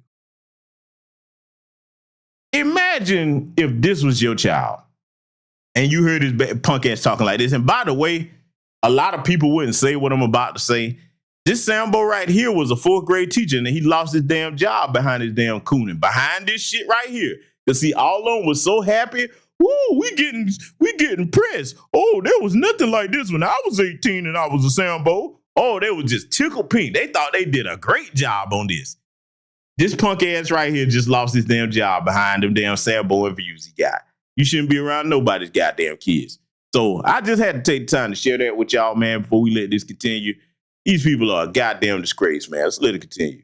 Why is that fair for people who never had slaves, who fought against slavery, to have to pay for people that had slaves? One, from my understanding, you are more interested in preserving. Salute to the good brother Latrabia Lawson for the Cash App. And you know what? I'm going to go ahead and do this for the younger foundational Black American freedmen listening. First of all, they keep talking about, well, you want people to pay reparations that didn't own slaves. Every one of these people here benefited off of the labor of our people, okay? That built tangible resources known as money. Any corporation in this country over 100 years old was founded off of free slave labor of our ancestors. This entire nation was literally built off the backs of our people. So just because you didn't own no slave today, somebody in your families did. Because see, that's the next thing I'm going to tackle. I might go ahead and start breaking that back down again because it's been years since I've done it. But this whole, only a fraction of white people own slaves. Yeah, And the rest of society around them benefited off of slave labor too. You think about our ancestors out there picking all that cotton, tobacco, sugarcane, plantations, etc. Nah, man. Look at everybody that was using that. Look at all the cottage industries that was built up around slavery. The insurance industry. Because they had to have the insurance slaves, okay? No, man, we not letting nobody off the hook. Y'all can hang that up. Now, see, that might work for this little buck dancing Sambo right here now that's in the unemployment line. And by the way, you know what I find funny? You see, a lot of people that aren't like me. A lot of people are like, you shouldn't say that. Don't laugh. No, I believe in kicking coons when they down. I believe in stomping all over their ass when they down. Family, I wish I would have got the link to it. This fucking Sambo actually put up a damn give, send, go. And I think he was asking for, what, $5,000 or something like that. And the last I saw, they only gave his ass $105. All that goddamn coon and wait. See, the white folks ain't gonna paper you up, little old Sambo, like they would a Daniel Penny that go out here and kill a black person. Oh, they like you because you're a little novelty, but when it comes time to put their dollars behind you, they're not finna help you like that. No. Cooning ain't worth it, buddy. Let's let it continue. The fairness of those who didn't have slaves than the fairness of those who are the descendants of slaves. That is priority to you than finding a fair way to accommodate those who have been the descendant of slaves. Well, our ancestors wasn't asking for handouts. They were asking for equal opportunity. And we have reparations is a legally owed debt. It's not a handout. I don't know why they keep thinking that line is going to work when we can prove that it's a legally owed debt that was never paid. You talking about a handout. They're not asking for a handout. No. See, they got this whole thing where they think we just going to let that go and just be like, oh, well, you worked our ancestors into the ground and they died. But see, buddy, look where you're living now. That's what they really think. This goes to show you how evil these motherfuckers are. They think because we're enjoying the things that we built in this country, excuse me. They think because we're enjoying the things that we built in this country, we just supposed to let that go. Oh, no. Let me tell you something, family. See, I'm going to show you why over here on this platform, everything I post, every single thing is done with a purpose to educate my people. If you look at my YouTube short section, the clip that I posted, and if you're on Patreon, you saw the entire thing because we got the whole movie over there, okay? But if you saw that clip where I posted, and it was like, what if slavery was reversed? Oh, they've been trying their hardest to comment under that. Oh, boy, and look, if you go over there and comment while this stream is going on, I'm just going to go over there and delete and block you. So just get ready for that. Oh, they've been crying. Oh my God, how do you do this? Oh, this is what keeps us divided. Oh, you were never slaves. What about the Irish? They were slaves. Everybody was a slave at one point. Slavery was everywhere. Slaves were in Europe. I'm like, we don't give a fuck about none of that bullshit you talking about. We talking about slavery here in the United States of America. We gonna get reparations from this government. I don't give two fucks about slavery nowhere else on the planet. And this is the funny thing they keep talking about, family. They keep talking about what happened in Africa. We're not Africans. We're foundational Black American freedmen. So all that, what happened over in Africa talk, you better go talk to the Africans about that. We talking about what this government owes us here, okay? Look, we locked on your ass like a pit bull with this, okay? Ain't nobody gonna let this go. Oh, we on your neck like motherfucking Dracula, you hear me? So all that bullshit y'all come over here trying to talk about, man, you really don't know where you at. Family, y'all better let these people know, man. Let's let it continue. Have equal opportunity in this country. We had a Black president, just in case you didn't know. We had a Black president and we had a Black vice president. I mean, I think she was Black. They said she was Black. I don't know. So we had a Black president, and you know who voted for that Black man? White people, because you can't win a pop. Oh, you heard how you said that? White people. White people. Oh, boy, they love them folk. Boy, they love them mayonnaise people. First of all, Barack Obama was a fucking tether. Okay, his mother was white and his father was Kenyan. He wasn't Black. He wasn't foundational Black American freedman, okay? They'll vote for a fucking puppet they can control. And that's another thing, too. They always be bringing up Barack Obama as if those of us over here on the Black grassroots, we don't give a fuck about that damn weasel. No, we don't care nothing about him. Look, they think every Black person, the white supremacists think every Black person supports BLM and all that. BLM. I'm like, motherfucker, we don't support that. That's a bunch of tellers that run that. Democrat shields and corporations back then. Black people didn't form that. The original organic grassroots version of it with our good brother Darren Seals. Now, those were the real Black activists of that. Because see, look, rest in power to our good brother Darren Seals, but we've learned from what they did in Ferguson. They came out there and introduced all these people, the D-Ray McKissons and all the rest of these damn lesbians and all this LGBTQ bullshit out there. They started talking like them at first, and then they hijacked, and yeah, we need rights for trans and LGBT and all this. And then the next thing you know, our issue took a back seat. Oh, that's never going to happen again. See, you're in an age now, or as we all say, the age of Aquarius, where we learn from our mistakes very quickly and we correct course. And now that you've done certain things, you can't use that play no more. It ain't going to work. You're going to have to come up with something new. And you don't have any new place to throw this. We got this shit locked the fuck down because one of the most powerful questions that we asking when you come around and we don't know where you from, hey, man, where your family from? Where your people from, man? Who you? Don't nobody know you. Who man is this, man? Huh? If you ain't outright telling on yourself with them fucked up hairlines, okay, run around ashy and musty to be damn. Oh, we know when you start cooning in. Cause look, here's the tether test right here. Throw everything I just said away. I'm gonna tell you what the ultimate tether test is. Can I tell you, family?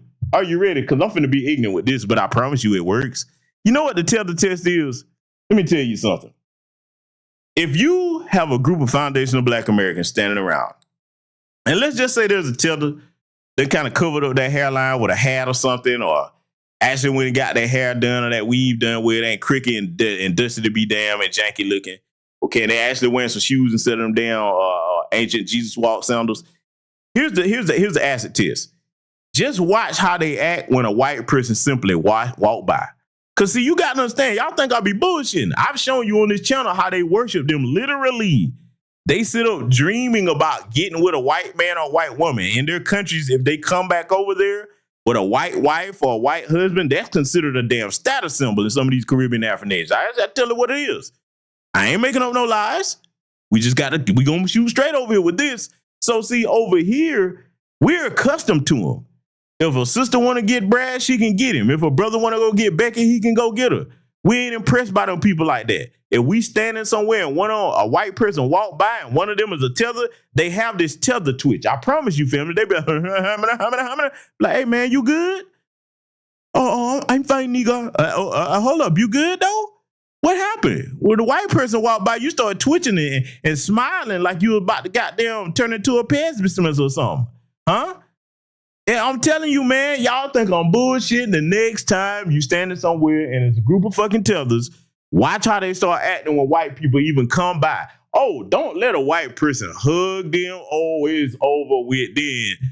Boy, they will think that they have ascended and gone up to heaven. Boy, if a white person pat them on the head, shake their hand, hug them. Oh my God, white daddy, you know this me? Fuck you, nigga. See, I work harder than you. I'm smarter than you. White daddy loves me. Okay? I'm telling y'all, man. This is what these motherfuckers do. They are weak-minded. They are mentally colonized. There is no rehabilitating that. I showed y'all on my YouTube short section, and I showed you on the live stream where that tether was walking behind the white man in South Africa, just sucking dick, kissing ass all over the place, telling them how they were godlike. Oh, they're so wonderful. They're so great. Oh, look at my YouTube short section, because over there I put the classic Tupac song, You Wonder Why They Call You Bitch, behind it. Yeah, y'all gonna go looking for that one, huh, if you're new over here. Oh, we get down on their ass over here, okay? There's a reason why they keep fucking with this platform, but it is what it is. We're gonna do what we need to do, because I promise you, this is just part one. We're gonna definitely have part two of this coming up, and I'm gonna make some adjustments since I see what type of time they on. Let's let it continue. Election in this country without white people. So Barack Obama is the product of white people. So let's get off this thing where, oh, America is so racist. What's making America so racist is people that continue to talk about racism and continue to focus on racism instead of focusing on unity and bringing our country forward. These are the idiots that keep thinking that, oh, if you just don't talk about racism, it'll go away. Let me tell you something, man. If not, every black person of our lineage start talking about racism tomorrow, and we all check all the boxes of everything they say we need to do, okay, from the way we dress to the way we talk, whatever. I'm talking about, oh, we're the picture perfect white person's pet. Let me tell you something. None of that shit would matter, because when somebody hates you because you're born the wrong color, it don't have nothing to do with what you say, what you don't say, what you do, what you don't do. That's the part that these Sambos from our lineage and these fucking weak-minded ass tethers don't understand. When an adversary wants to eradicate your ignorant ass, it ain't nothing you can do to change that, but make sure that they're not able to do it. See, this is why we have a track record of resistance against racism and white supremacy over here, because we don't play no games with ourselves. We don't have no little goofy classes, call ourselves colors, trying to act like we're almost white. No, we know over here you black. If one of your parents is black, you black. Yes, genetically you're biracial, but over here they're like, oh, You was almost white, but not quite, buddy. Get back over there with the blacks. See, we don't have no illusions about that. It's these tethers, though, okay? Look, the tether adjacent class. Nick Fuentes talking to you, buddy. That's right. Half you Italian and half Hispanic. You was almost white if it wasn't for that Hispanic parent. Oh, Mickey. Oh, family. Doesn't it just break your heart? Doesn't it just break your heart? Oh, Nicky. Hey, are any of you going to send Nick Fuentes a gift card, you know what I'm saying, to brighten him back up? Because, you know, many of these little half-breed tethers like that, you know, they were almost white, and they hate the shit out that parent that ain't white. I promise you. I guarantee you, whichever one of Nick Fuentes' parents is Hispanic, oh, I guarantee you treat them like dog shit. I know he do if they still living. I promise you that. And that's not just him, okay? So, see, these are the ones that are the most dangerous because, again, it's not the person that's trying to get into the mafia that's already a mafia member that's the most dangerous. It's the person trying to get in that's willing to do anything that is the most dangerous. And that would be these little white adjacent white supremacist tethers like Nick Fuentes, okay? I just want to make that clear. Let's let it continue. People that have this liberal mindset are infecting our communities, black people, and making us victims and not victors. I refuse to embrace a victim mentality because that's not what our grandparents and Harriet Tubman and those people fought for. They fought for equal opportunity. Do not bring up Harriet Tubman's name in vain, baby, please. They said the Lord's name in vain. The Lord's name. Harriet Tubman was literally saving her family and others from slavery. Yeah. You know who helped her? White people. You know who helped her? They were on the Underground Railroad. Come on in. No, you know who helped her? Come on in. No, you know who helped her? God and people who benefit from white supremacy. One of the things it's a lie. White supremacy is a lie. No, sir, it's that's simply lie. not There's true. No such, I mean, if that were not the case, then we wouldn't see the continued effort of colonial. See, let me shut Amanda Seals' mouth right now, silly Seals, okay? Let me talk to my people, okay? Because, see, I'm doing this broadcast over here to teach you to how you shut all this monkey shit down, okay?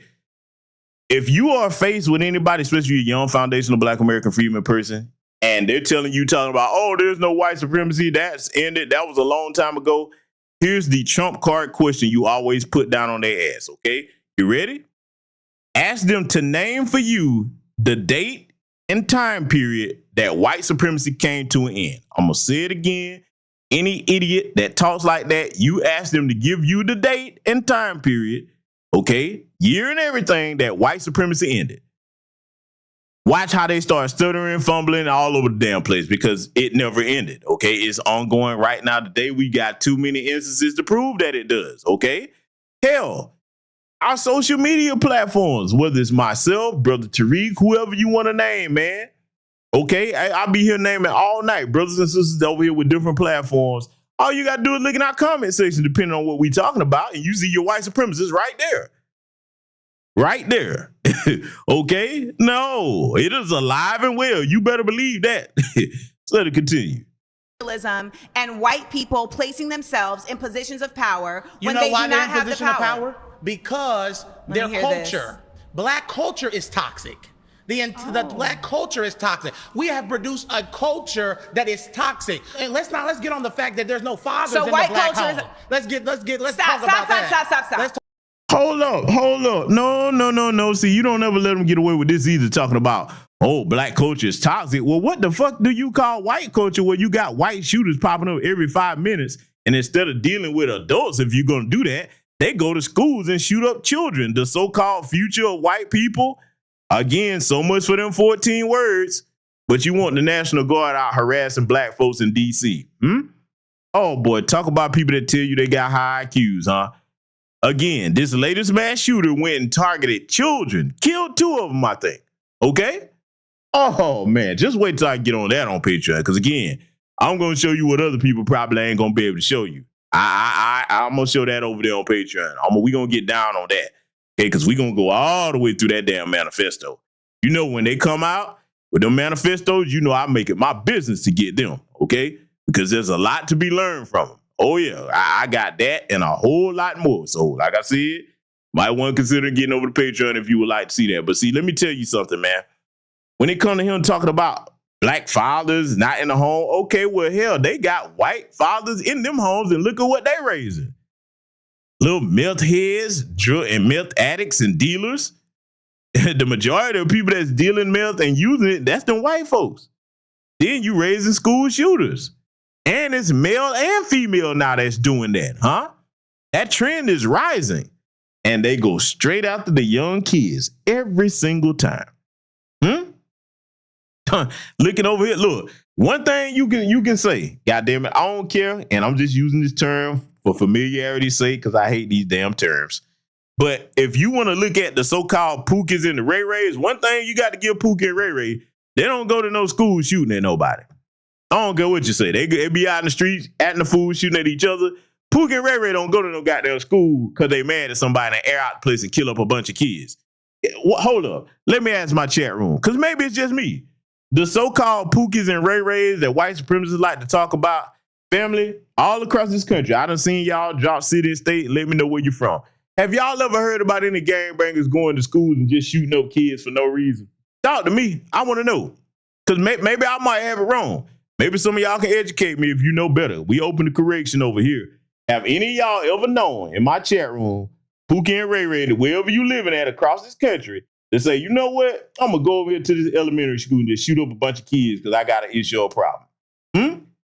Because from my experience, they like, hey, man, I'm going to slide on my ops. Hell, look, I'll even give it credit today to some of the so-called YNs, okay? Some of them, I don't even hear about them going to no schools to do that. Some of them got most of, they're like, man, them kids, I ain't even finna take that over there. As silly as some of them are, okay? I like to say this. Most of them, if it was a school bus or something by, man, yeah, they would probably put whatever they finna do on hold. Now, they do some extra dumb shit. I am not caping for their little ignorant asses, okay? But I'm just saying, I ain't never known them to run up in no school and shoot up no bunch of kids. Most of y'all out in my chat room are saying no. You see what I'm saying? So see, when they have these questions coming up talking about black folks in our community, to be honest with you, regardless of whether you want to say single mother this, that, the third, whatever, they not raising no mass school shooters. They not doing that. Now that I can say. Yeah, see, they don't want to talk to people like me. Just let it continue. Stop.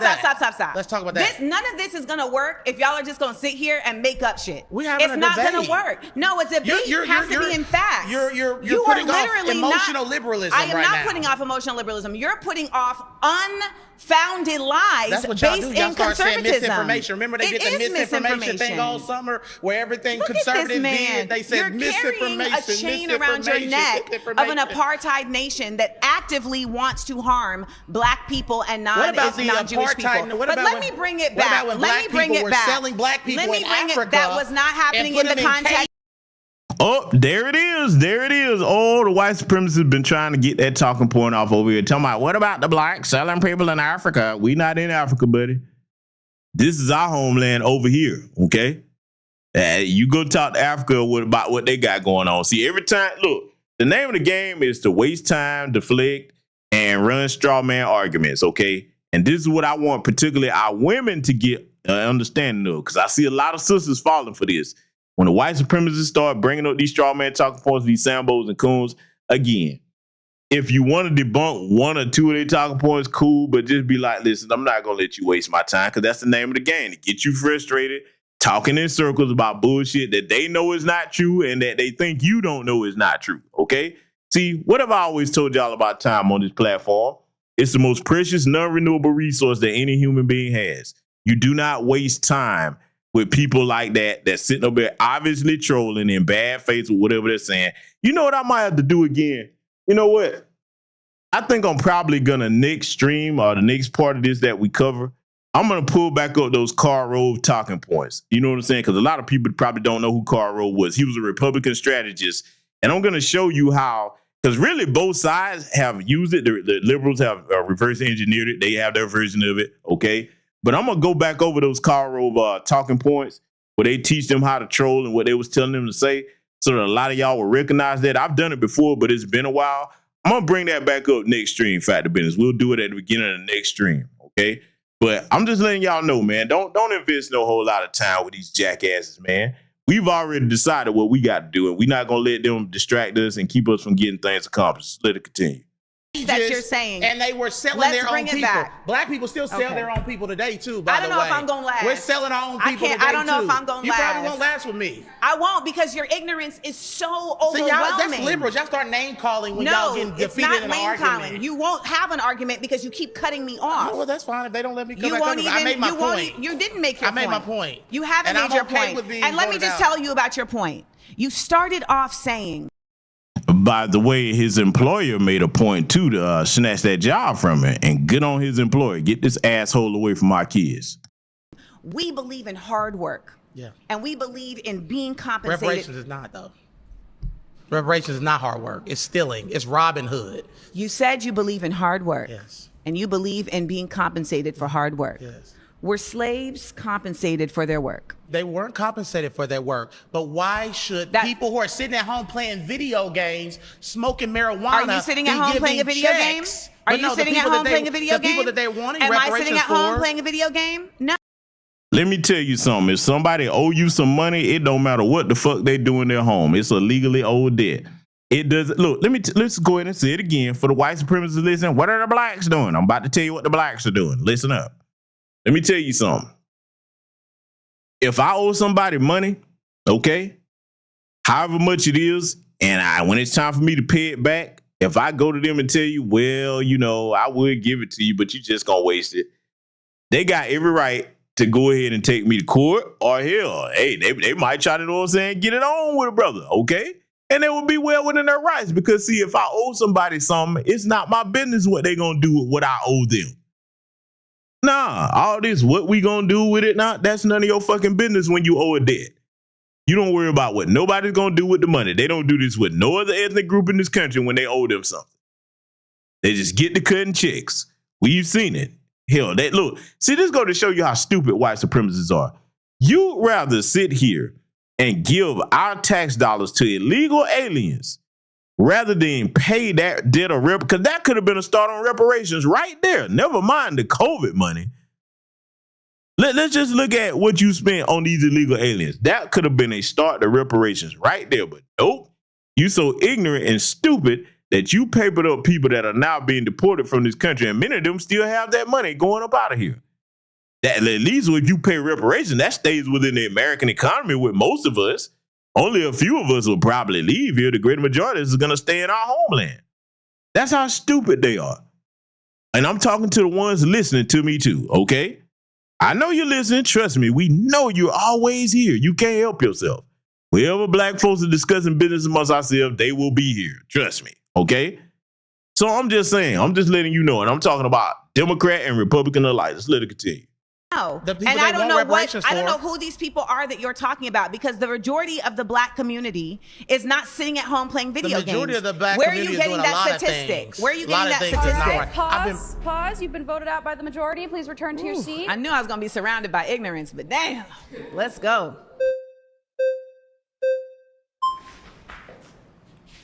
Hello. My hand's wet from the bottle. My hands are sweaty because Okay. I'm nervous. We both got sweaty Got it. hands. Okay. So I just wanted clarity because I think it'd be Now, I want you to listen to this particular exchange, family, because let me show you her face real quick, okay?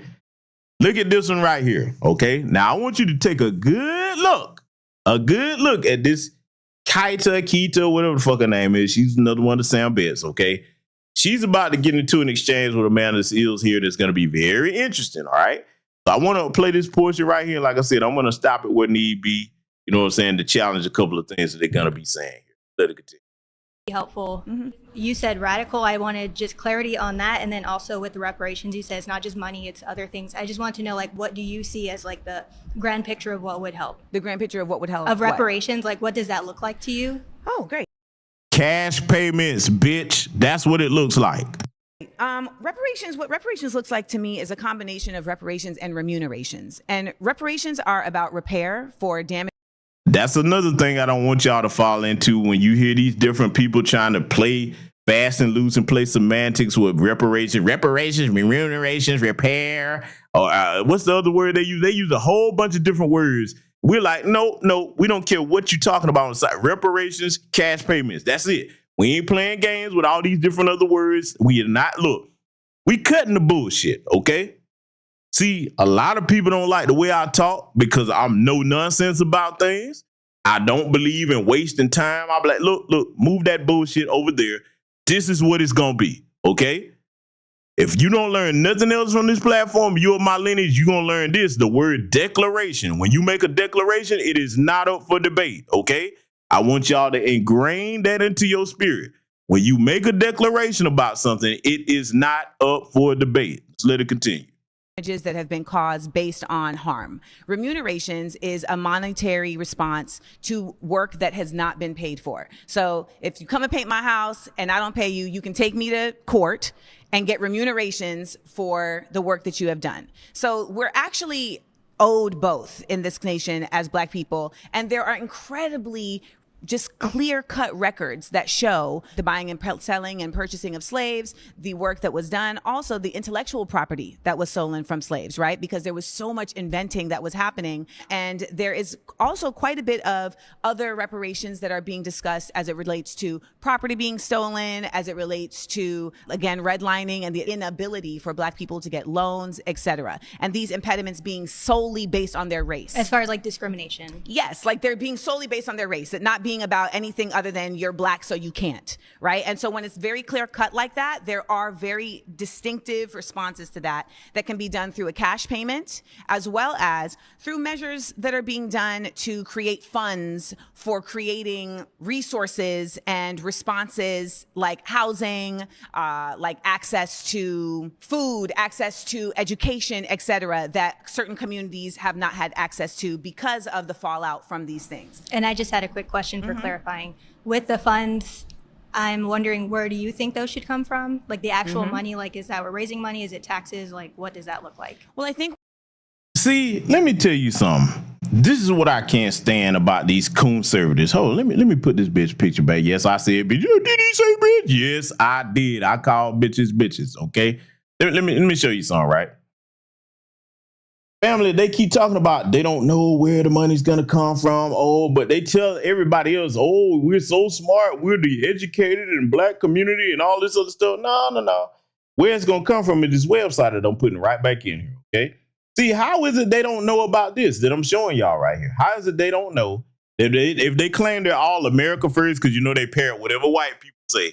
If you're really America first, then why don't you start and say, hey, the most un-American thing you can do is give all our tax dollars to all these countries over here overseas. No, we need to keep some of that here. Use that for reparations, huh? Oh, but see, you know, they tell us they're the smart ones, huh? Oh, they got all the sense in the world. They know everything. We don't know nothing. They got these high IQs. Basically, when you scrambling around acting like a damn pit for white folks, cooning and buffooning, okay? And I guarantee you the heifer that Amanda's talking to, she got a zaddy somewhere laid off in the cut. You're going to see why I say that in just a second. Let's let it continue. What they've been doing with these different reparations committees is they're looking at, all right, well, how much has this city or how much has this town or how much has this country gained from the estimated amount that was stolen from these people, right? So they're looking at like, what is this wage amount? For instance, like if you look at during that time, okay, what was the wage amount that a hired worker would get for this same work? All right. And so we're looking at how was that wage not provided and what is that pool that is being created? And then we're looking at, all right, where can that wage come from in terms of how has that wage been applied? So there are spaces where this is very clear. I think the last thing that you asked about was the difference between liberal and radical. Yeah, please. Ultimately, the concept of liberalism is really just not Republican, right? I mean, that's essentially what it's become. I would disagree with that, but I understand that's your stance. There's a very generic concept of what liberalism is in the sense that it's simply saying that this is the portion of the conversation, ladies and gentlemen, that I call bitch babble, okay? This is pointless. Because basically, look, they shoehorn this in here, and I want y'all to study something. They shoehorn this segment in here to try to convince you that Amanda Seals isn't a bootlicking Democrat shill. Don't call me that. I'm a radical. I'm not liberal. I'm this. This is bitch babble. This is what this is. This Democrat shill bitch babble, okay? None of this matters. The only reason they put this segment in here is to try to rebrand her and repackage her as something that they think they're going to slip up under the foundation of Black American grassroots. It ain't going to happen. I told y'all, we ain't going to give you the sugarcoat analysis over here tonight.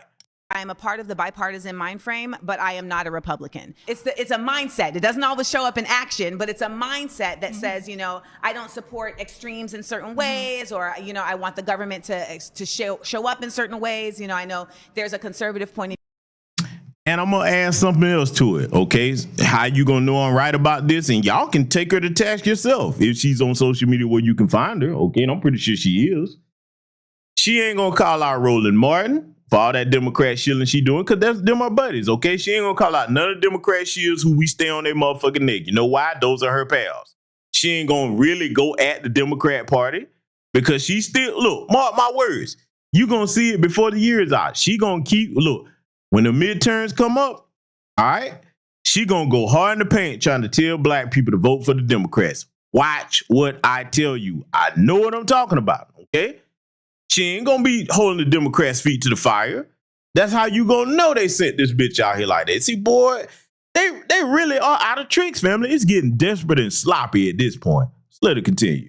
View that says there should be less government, but even though it just says that, the action is very different. The radical mind state simply is living opposite to our colonizers, which is an imperialist, capitalist mind state, and radical blacks do not believe that is any way for us to have liberation. Thank you for explaining that. And thank you for being very respectful. We were told to be respectful. We're not your enemies. Thank you, my good sis. Surrounded is now a podcast. We live in a patriarchal system. Like it or not, men have dominated the socioeconomic, economic, and political power of this country and the world since our existence. So our bad decision-making, especially when we focus on the black community, is the root cause of fatherlessness. What type of decisions? Not marrying the women we decide to lay down and have children with. Not being... Now, see, I fast forwarded to this part, okay, past the little advertisement. This goofy right here, hold on, let me show this bastard, all right? Let me show this bastard real quick. Oh, let me make sure that you can see his punk's face. This motherfucker, okay? I want y'all to take a good look at this Sambo, okay? Because they all have the same look. Weird to be damn. Fucked up haircuts. They don't know how to dress. They get to talking with this cooning and buffooning. Chances are it's probably a white woman behind him somewhere too.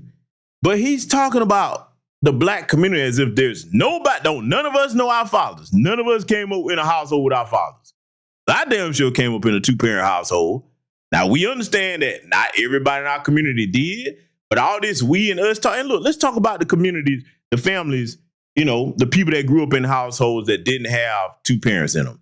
That doesn't mean that they didn't have their father right next to them, raising them, or what didn't have access to their father no kind of way. So when you say fatherlessness, that means the father's nowhere in the picture. Are there some cases like that? Yes. Is that all of Black America? No. Just because somebody's not with their baby's father, etc., even though we know what the ideal situation would be, 2-parent household, marriage, things don't always work out like that. But in most cases where that's not the case, most people know who their fathers are in Black America. Now, Negro, if you didn't know who your pappy was, say that, okay? We cool with you saying, hey, look, I'm a little bastard. I don't know my pappy. Okay? You know what I'm saying? Shit. So now don't you project your situation off on this, Junior, okay? But see, this little bootlicking maggot right here, I want you to take a good look at him, okay? They all have the same fucking profile, spineless maggots. I can't stand these people, man.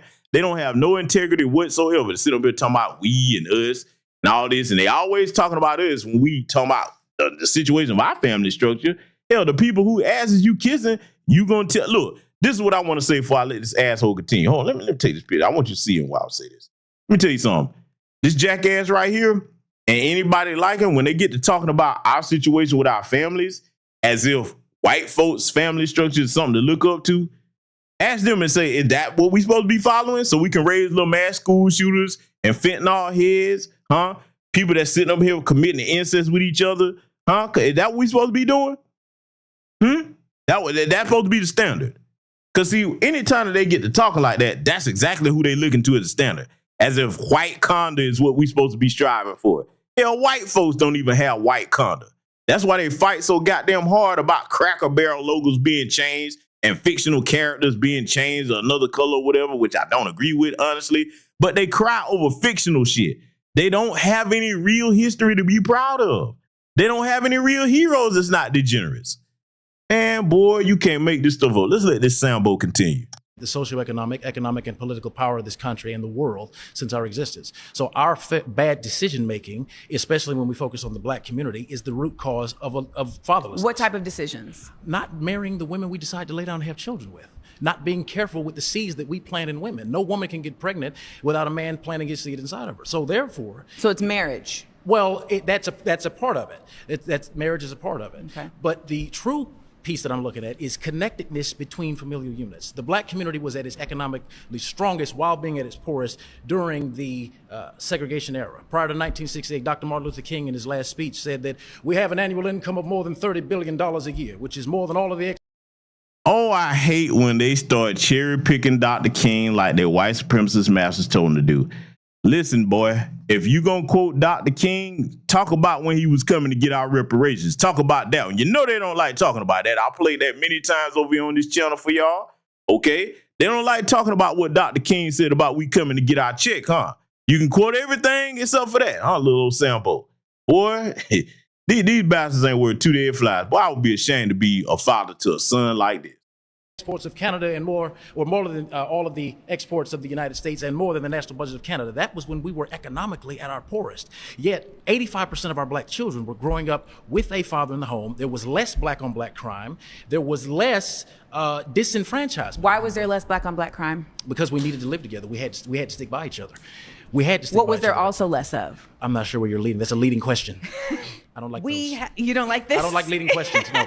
I like direct stuff. So essentially, when we were living in our own communities, we were also policing our own communities. So we were not being used as statistics in the same way to determine how resources were provided to our own communities. When we were going to the government saying, hey, we deserve because we are supposed to be separate but equal, we weren't saying, hey, we want to be with y'all. We were essentially saying, we want what you are stating we deserve. And that is what all of the efforts of the civil rights movement has been. It's literally just been to say, you said when we got out of the Civil War that we would be considered citizens. And all citizens should be getting equal access to these things. However, you are actively allowing the Klan to harm us. You are actively allowing... Who's killed more black people, the Klan or us? I would like to continue my statement. First of all, we can't catch up to how many black folks white supremacists have killed. And let's clear something up right now. I don't like, and see, this is why we can't have tilters like Amanda Seals speaking for us, regardless of her sitting there mimicking our talking points. White supremacy and anti-black racism is not just relegated to the Ku Klux Klan in this in America, okay? White supremacy and anti-black racism is not just relegated to the Ku Klux Klan in America, okay? There's many different white supremacist groups. There's white supremacists and then white supremacist extremists, okay? The extremists, the terrorists, the ones that go out here and commit these mass shootings like these little sexually confused bastards like the one that just did that, okay? Because he was a part of the Kaleidoscope Transformer community. And like I said, I'm going to break that down on Patreon very soon. But see, when she's talking like that, she doesn't even have the right proper context to address it. It's not just the Klan. No. White supremacy is a system that's civilian, law enforcement, from the executive branch of the government to the judicial to the legislative branch, you know what I'm saying, executive, all of that. All of that works together against us, okay? All of it is systematic for a reason. That means civilians participate in it, non-civilians participate in it. So when she starts talking like this with this clown up here, and he's basically kind of talk like, okay, basically he, without saying it ain't no racism and all that and everything is black people fault, to insinuate that who's killed more people, black folks or the Klan. First of all, man, we don't even have all the documentation on all the people that they lynched of our ancestors from then till now, huh? Because you got to include the race soldiers in that's running around here lynching black folks. Then you got the irregular forces of white supremacy, Daniel Penny. Look what he did. He snuck up behind Jordan Neely and killed him. And I keep saying it. I'm going to keep saying it. Boy, I really wish Daniel Penny would have tried that down here in these southern states. Oh, my God, it would have been a different outcome. Jordan Neely would have been alive. Fact of business, the brother wouldn't have had to beg nobody to get something to eat. We take care of our own down here. Are we perfect? No. But we still have that Southern hospitality towards our brothers and sisters down here. See, that's all the man wanted. He wanted something to eat. But as far as anybody trying to choke him out and we just sit there and watch, man, boy, let me tell you something, boy. He would have got his ass whooped 6 ways to Sunday down here because we wouldn't have let him sit there and choke that man out like that. Shit, boy. I'm trying to tell you, y'all know how we get down here in Georgia, especially in the rest of these southern states. Nah, bruh. You got brothers and sisters down here that'll put old school beef aside and say, oh, wait a minute. We'll get back to what we had going on. But right now, we got to whoop this motherfucker ass. We don't sit back and watch our own get harmed down here. And if you see any black folks or melanated people, should I say, sitting around watching somebody get harmed down in these southern states, you know they ain't from our lineage. We don't play that shit. Boy, y'all better understand, man. Look, there's a reason why that Alabama River brawl happened, okay? It's different down here. We ain't standing around trying to have conversations with motherfuckers. We don't let them folks outside of us harm other black people right in front of us. We don't play that, okay? So, you know, this whole thing that they're talking about right here, man, I just wanted to address that, man, because, you know, that this Sambo, all of this, well, who killed more people, the Ku Klux Klan or the blacks? Basically, they keep trying to drill this propaganda into our heads like we killing each other at the highest rates. Man, we couldn't catch up to how many white supremacists murder us. Not just overtly, but hell, in the medical industry. Do I need to go there? Heaven help you if you're a sister going to one of these hospitals trying to give birth to your child. They want to make sure you and the baby don't walk out of there. See, I include all of it. I don't just look at different parts of it. I look at every way that they try to kill our people, okay? Man, listen, man, let's let it continue. Let you speak uninterrupted. When we talk about this concept of who is harming us, we are really making a false claim when it comes to black on black crime, as if there isn't white on white crime. There's also this unnecessary effort to try and pathologize black on black crime in a way that you don't try to pathologize white on white crime. First of all, there's no black on black crime. Crime is crime. Crime is committed in proximity to where the criminal lives. If you live near mostly white people, you're going to commit crime on white people. If you live mostly near black people, you're going to commit crime on other black people, Asian people, East Indian, Arab, etc., etc. Okay? So that's the other thing that I didn't like about that talking point when they start trying to assign crime to a specific race. There's a specific type of crime. Black on black crime. No, crime is crime. Let it continue. There are white people killing each other every single day. Now, they may be on jet skis in the pictures after they shoot up their whole family, but nonetheless, there are white people killing each other every single day. Now, much of the reason why you may see more numbers in terms of black on black crime are for two reasons. One, the statistics be lying all the time. We have seen this. Numbers? Okay, we have seen this in a real way. So in New Jersey. When you say in New Jersey, what numbers can be trusted? Because with the previous speaker, you I'm said about to tell you right now. Okay, so your sources can you be trusted. can't such number. No, I'm literally about to give you an example of numbers not being able to be trusted. Okay, talk to me. That's what I was doing. I'm listening. Okay, then listen. Oh, my ears open. So listen, in New Jersey, they had a statistic that was created by the police department that said, look at how many black people are committing crimes. Look at how crazy this number is. These black people are so exorbitantly violent. Look at this. And then people went and actually matched the names that they were booking with the faces of the actual people incarcerated. Okay. And it was proven that they were lying. So that's one. So that's one instance. That's Hold on. no. You're talking to somebody that works as a police dispatcher when I'm not making content. So here's the thing. I see. No. You see what? The truth is, you're about to see the truth if you just give me a second. Like Trump said, just give me a second. I'm going to do the weave, but give me a minute. Well, here's what you all keep doing. You keep interrupting me when I'm talking, and you don't want to hear the point that. Let me go ahead and make this simple because Silly Seals wouldn't know this because I guess she hadn't spent no time in grassroots spaces eavesdropping, trying to get her talking points together because that's what she's been doing. The whole time that she's been quiet, this woman has been peeping into our spaces anonymously, taking notes, trying to sound like us and practicing. Okay? We see you, Democrats. The gig is up. We know. Let me make it simple. What happens is black people are over-criminalized more than any other group. Over-criminalized. They criminal. Look, you see what's going on in D.C.? The D.C. police been doing that before the National Guard got there. You can't, look, if you sitting down on a bench eating a fucking Subway sandwich and it's you and a couple other black people, here they come fucking with you. And then if you don't know how to respond to that, they'll try to provoke you so that they can stop resisting, buddy. Now you arrested. Now, versus white people that are sitting up here plotting school shootings, Oh, don't nobody harass them. They have time to amass hordes of weapons and ammunition. Oh, they been and wrote manifestos, done made threats. People done tried to warn you about them. They don't do nothing to them. Hell, Dylan Roof, go kill a bunch of black people. Hey, they take you to Burger King. Yeah. And then they get, white folks get more slaps on the wrist. You look at Kyle Rittenhouse, the judge basically acting as his de facto defense attorney in that case. Look at all the things that they do. Look, remember Brock Turner, the judge? Oh, I don't want to ruin his life. A rapist. Now, you sitting there talking about because you don't want to ruin his life. See, look, they give each other passes, but see, this is where it comes back to bite white supremacy in the ass. You let your most degenerates go until they start harming your community. White supremacy is a cancer, man. It's a cancer. And this is why they're going to destroy each other. It ain't got nothing to do with black people. This is really, they're destroying each other by their own hand, and it's going to be sped up by will of the Most High.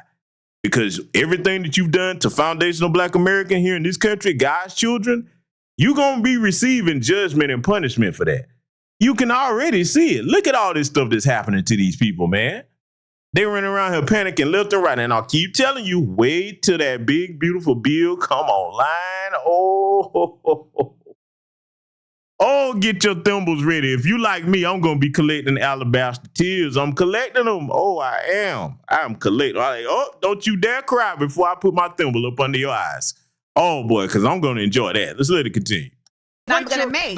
And yet you want me to respect your point. And that's not how a debate works. So if you want me to keep getting louder, I will do it. But ultimately, if I show you respect, give me the respect back. I let you talk. I let you make your points. I am countering your points. And my points are just as valid as yours, even though you got a pocket square and a Church of Christ pin on your chest. It's not a Church of Christ. It's whatever. A cross. It's a cross. Same difference. You got an American flag and you think you know something because you a cop. And ultimately, not a cop, dispatcher. Ultimately, it's a cab all day over here. So let me make that clear. But let me also add to my point. My point is that you can sit here and blame black people on black people all day long and not acknowledge that we are forced into. You're coming to interrupt me again. I haven't even said a word. All right, that is flags, so I'm going to ask you to return to your seat. It's a waste of my time. Y'all just want to be seen. I don't need to be seen.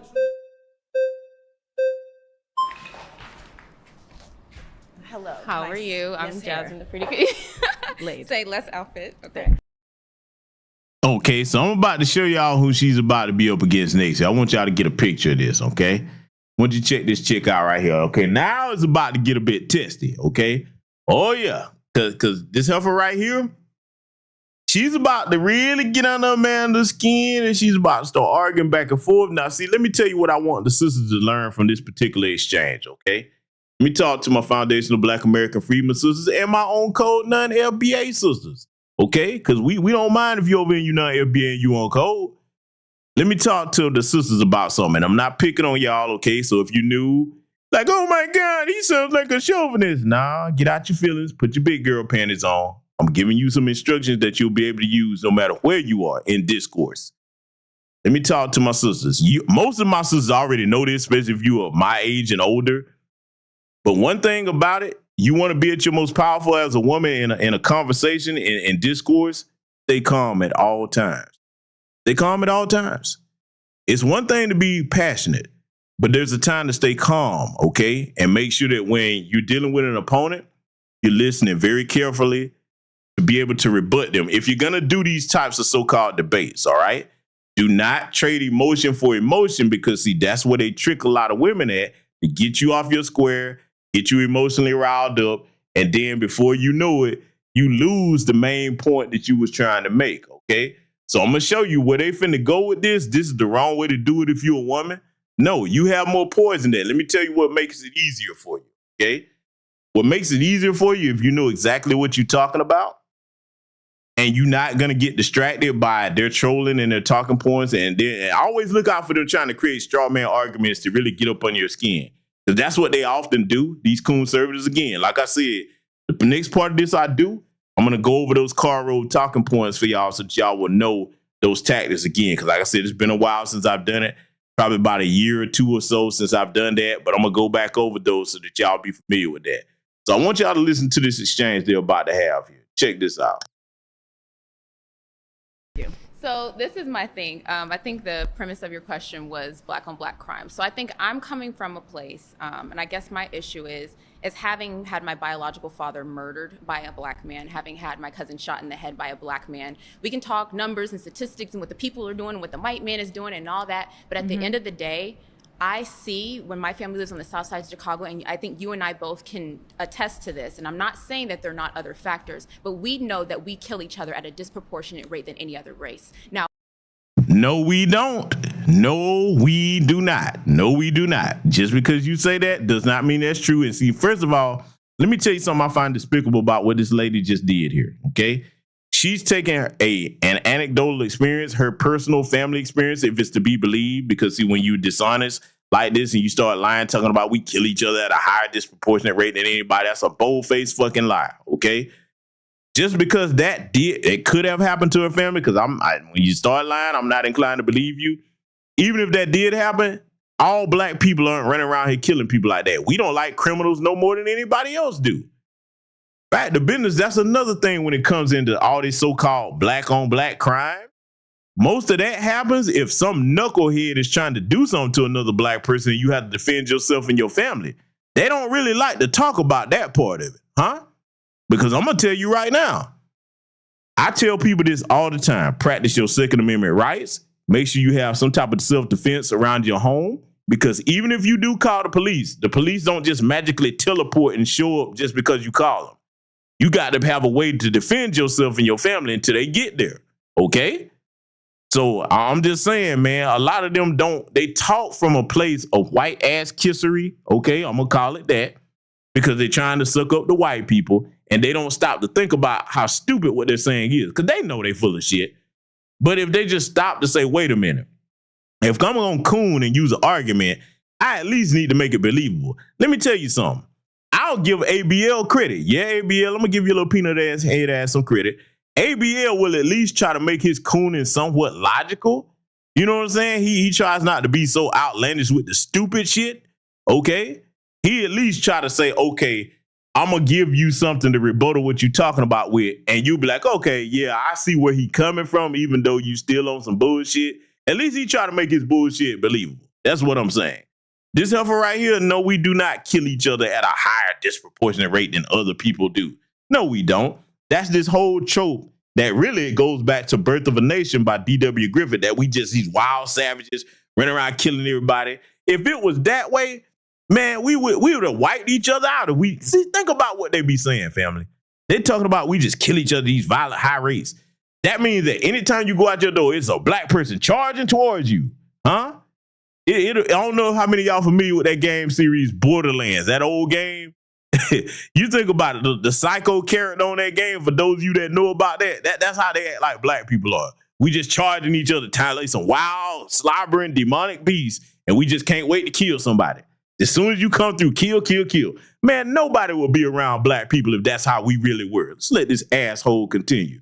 why we do that and why 6,000 to 9,000 black men are going to be homicided or killed or whatever by the end of the year annually by other black men, whereas the likelihood of a black man being killed by a white police officer is less than 150 per year. We know that we kill each other at a higher rate. So I'm not debating that there are not factors at play, but because I've lived the experience as a black woman losing my father to be murdered by a black man, walking down the street, by the way. No worries, thank you. But walking down the street in inner cities and different things, knowing that it's more likely that my own brother will rob and rape me than a white man or a white officer, we got to be real. What's your proximity to white men in the south side of Chicago? Are there even white men around to rob and rape you at the I want you to listen to this, because Amanda Seals is about to try to talk some sense into her silly ass, because just because that happened to her father, that's not every black person's situation. If that really happened, I hate that that happened to her father. But you're not going to take your anecdotal personal experience and just project that onto the rest of black society. We're not responsible for who killed your father. Every black person didn't do that. Every black person is not responsible for what some fucking knucklehead in the community do. Let me go ahead and get straight down to brass tacks with this. This mass shooter situation, this most recent one, you ain't gonna never hear white people jump up and say, oh my God, look at us, we need to do better. What they call them, that's a lone wolf. Anytime something happens in black society where one person do some stupid shit, commit some kind of crime or murder somebody, oh, it's the whole black community is responsible for that one damn idiot. See, over here, our self-esteem ain't fucked up like that. We cast the blame on the individual. That don't have nothing to do with the rest of black people in society. Let's let it continue. Same rate that there are black men? There are white men around. At the same rate? There wasn't a lot of black people in there, but then that doesn't justify the fact that we're destroying each other. So even if we get to the root, like we can agree on that, okay, sis. because I feel like a lot of Nothing times liberals will argue like, well, I'm not the a white people liberal. are killing I am people. I'm not a liberal. Okay, well, I will say that people that sometimes have your stance that are against conservatives, maybe, they have this claim that they're making it up, they're making up the numbers. We know that we do that to each other. So I want to get to the root of the issue. Why are we killing each other? I think the root of the issue is we've lost our values and we've lost our resilience as black people. We sit there and we talk about what the white man did and we talk about slavery and everything like that, but we have no self-accountability and say, I promise you this woman has a white man that she's booed up with. I promise you. See, let me tell you another tactic that both political parties do this. The Democrats and the Republicans, by the way. Both political parties use this degenerate, filthy, low-down, dirty tactic. They go pick out the people in our community that have been through some type of trauma, and then they go recruit them to sound like this heifer right here. Because you can tell by how she talking. She got a bug in her ass against all black men. So your father was killed, which is most unfortunate, but you're going to blame all black men for that? I promise you that woman laying up with a white man. I promise you she is, okay? I'm telling you, you can hear it in how she's talking.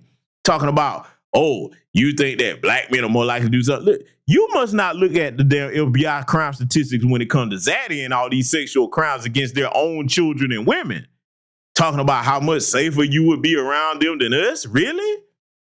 Yeah, see, people like that have to learn the hard way. And then when they do, if they survive it, they come running and crawling back to the black community. I'm going to tell you right now, I'm a cold-blooded motherfucker when it comes to that. If you talk like this, whether you a black man or a black woman of my lineage about our people, you can stay over there with them folks that you find so much better than us. I'm unforgiving on that. See, I'm going to tell you why, too, because I know that sounds cruel to some people. The way I'm looking at the future for our people, we have every opportunity to turn it around and correct course, but we're going to have to show some people some tough love sometime. And that means permanently closing the doors on these Sambos and Sambits that are traitors to our community. We don't want these hateful motherfuckers back around us. See, I'm not that person that be talking about, well, if a brother or sister turn around, no. I'm looking at look, every black person in this chat room done been through some type of hardship in black America. But you don't turn on your people like that. There's something else there. You understand me? These people have always hated black folks and idolized our oppressors. So see, I recognize that. This is why I keep telling y'all, I don't call everybody no brother or sister. That's a familiar term. And if you're going to be my brother or my sister, you got to act like it. So for me, it ain't no redemption for a Candace Owens. It ain't no redemption for an Amanda Seals or any of these bootlegs. I don't care what they liberals or conservatives, whatever the fuck they want to call themselves. If you have come out and shown yourself to be an adversary of my people at any time, that's what I'm going to see you as permanently. Again, I keep telling y'all, we better start looking at everything in our culture as if it's our cultural kingdom. If you're trying to secure your kingdom, you don't allow enemies to come in that you know have a track record of betraying you and stabbing you in the back. How you going to secure the kingdom like that? You're going to lose any kingdom that you don't keep your enemies out of. Let's let it continue. You know what? At the end of the day, that is my black grandmother. That is my black sister. You are my black sister. And you know that a black man is more likely to rob you or commit some type of crime against you. And that's what we need to get down to the issue of. And like you were talking about earlier. Do you hear this idiot? So here's what I tell anybody that talk like that, whether it's a black man or a black woman. She's just gung-ho. Oh, you know that it's going to be a black man that was more than likely to commit a crime. Okay, well, bitch, let me ask you this question. Who you think is going to be more apt to protect you, more likely to protect you in a dangerous situation? Some white guy that don't have no camaraderie with your goofy ass? Or would it be the brothers that you know in your community? Because, see, I guarantee you if something was happening to her and that scenario was exactly like I said, you got white folks standing around. You know what white people do? If something happened to a black person, they just stand around and watch. That's entertainment for them. They don't rush in and try to help nobody, whether it's a male or female. If something happened to her, the same black man that her funky ass is talking about would step up to try to protect this bitch. And see, I'm pissed about that because I don't like that shit. I don't like these raggedy hoes sitting up here down in all black men because something bad happened to you at the hands of one person. When the greater majority of the community across this country would step up to protect sisters, because those of us that were definitely raised in a family where we had mothers and grandmothers and stuff, man, we protect our family, and that extended the community at large. Now, if you don't have that, you got to ask yourself why that is. But you're not going to sit here and put that on all black men. Let's let that continue.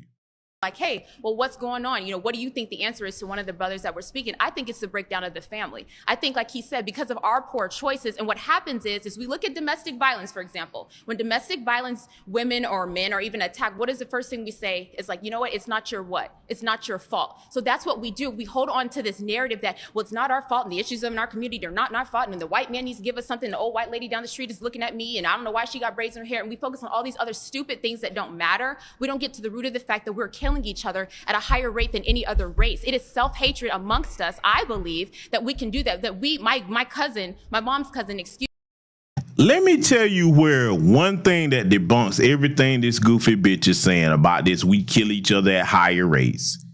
I'm finna show you right now. See, this is the beauty of recent history. Family, if we was killing each other at higher rates than other groups, that would mean we would have just as many mass shooters running around killing each other as the white folks do, and we do not. I'm just using basic shit that the average person can just say, you know what? Yeah, that don't make any sense.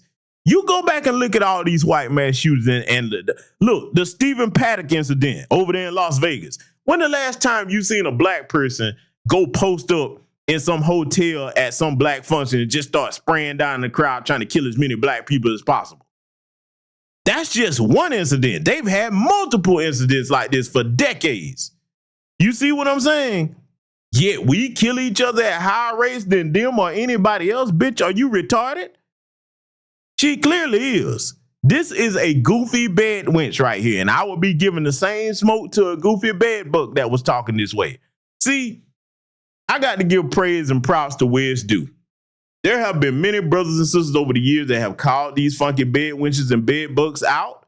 We made it clear that when them folks, they start laying up with other folks, see, look, let me be clear. There might be some people in my chat room that have spouses of other races. I'm aware of that. But we don't call you a bed bug or a bed wench unless you start talking like this, like Candace Owens and Myron Gaines. You can be with somebody of another race and not disparage your own people like this, because they're not going to do it for you. You ain't gonna never see no white person get with no black person, man or woman, and start talking bad about their community like that. They don't ever do it. You ain't gonna see no Asian do it, East Indian, Arab, Hispanic, because they know at the end of the day, whatever they got going on with you as a black person, that's temporary. If that ends, they got to go back to their community. It's these bed wenches and bed bugs like this bitch right here that think it is safe to waddle back over here with us. But see, I'm gonna tell you where I see them. I can't tell nobody else in my chat room what to do. When I hear you talking like this and I remember that, you can't get no kind of support from me on nothing. You have to start setting a zero tolerance for these motherfuckers like this to let them know there's a price for you betraying your community. So wherever you think that all these people have so much fondness for you at, you better make sure they got your back permanently. Because for me, if it's up to me, you get nothing. I don't care what. I wouldn't piss on this bitch to put her out if she was on fire. And I meant that. You got hatred for my people, I have the same amount of vitriol for you. Let's let it continue. Excuse me, coming from the church parking lot, and guess who stuck her up and robbed her at gunpoint? A black man. I need you to get to the point. Like, so my I can point respond. is that no, and I'm not trying to be funny. Unless, like you said, we're gonna keep it respectful. Yeah, but you're monopolizing the whole conversation. I'm not not trying. Okay, I'm able gonna to... let you speak, but let's not get the attitudes and stuff, because you're my sister and I respect you. So I don't have an attitude. I'm being direct to you, but you're literally speaking this, to me. and you're not going to do that with me either. Okay, so you're I'm stating your respecting point, and you've been stating your point for quite some time. So do you have a reason for me to respond? Would you allow me to respond? So that's a better response. Go ahead. The response that I have for you is that everything you're saying does not exist in a vacuum. I actually agree with you in that, yes, there has been an incredible denigration of Black worth and Black pride in this nation. I think it's also very important to acknowledge what has contributed to that. And to state that it is only Black people that have contributed to that is a false flag. So we have to admit that. So in order to have this conversation around how we got here, you can't say, oh, well, we're caring about the white woman getting braids and that doesn't matter and this thing. All of that attaches. All of that is actually a very big part of the lack of worth of Black people. I'll ask you, do you think we're resilient? What does resilience mean to you? Do you think we have to be perpetual victims, or do you think that Black people are resilient? I think that those are two different conversations. I think that the concept of Black people being victims is really trying to not provide accountability to where the root problem for the actual cause is. And if we keep saying that somebody is a victim and that doesn't mean that the other person should have to actually have accountability, then what are we really doing? You can do both. You can be a victim and be resilient. How do we do both if you stay in the victimhood? That's my question. But your statement about Black people staying in the victim place is also your point of view. But how do we rise above it? We continue to rise. See, let me tell you something about this victimhood talk. Now that they babble back and forth with Bitch Babble tournament that they having here, because that's what this is. It's a Bitch Babble tournament. Let me address this victimhood thing, okay? If somebody's victimizing you, it is not only wise and intelligent to acknowledge that you've been victimized so that you come up with a way to stop them. That's how an intelligent person operates. If somebody punches you in your face and you try to pretend as if they shook your hand, you would be a damn fool. You better recognize that for what it is and prepare to defend yourself. See, these defeated sellout bed bucks and bed wenches like this heifer right here, they're defeated. They giving up. They think the answer is for white people or anybody to just mistreat you, you pretend like it didn't happen. That's what the Tether class does, just to come over here and have running water and functioning lights when you flip a switch. They think that in order to have just the bare basics, you're supposed to accept abuse. I wasn't built like that, okay? You teach people how to treat you, okay? And I believe in the golden rule. You do unto others as you would have them do unto you. Let me tell you something. I believe in being peaceful. I believe in being respectful. But damn it, the minute that you cross that line with me, I'm going to give you what you gave me. I'm not one of these people that you can do something to and then, oh, well, you can't do that or you'll be no better than me. Well, I guess we two no good motherfuckers then, because I'm going to give you what you give me and my people. All right? If you don't want none, don't start none. That's how I believe in it. But see, this whole thing about well, you shouldn't be a victim. No, dumb. We're steadily being victimized with gentrification. We're steadily being victimized with gerrymandering with these voting districts. As soon as they try to keep Black people out of having majority voting power, okay? We're being victimized in the education system, in the job market, every area of society. When they stop victimizing us and pay these reparations and we get that anti-Black hate crime bill, then we won't have no excuses then. We won't have no excuses then. But until then, just because you laying up with a white man or just because a bed book is laying up with a white woman, that doesn't mean the rest of us are going to act like we don't understand the condition that our people are in. We're going to actively work to change it, and we ain't taking our foot off the gas until it get done. Let it continue. Above it by one, pouring into our communities with mutual aid, but two, by simultaneously making sure that we are challenging the systems that are in place to impede us. We have so many opportunities where we are trying to do mutual aid and those things get disrupted by folks who want to have capitalist gain, by folks who plain and simple, Amanda Seals, we are sabotaged at a higher rate than other groups. We're sabotaged. And shout out to the brother Swarthy Nerd in the building. I see you, fam.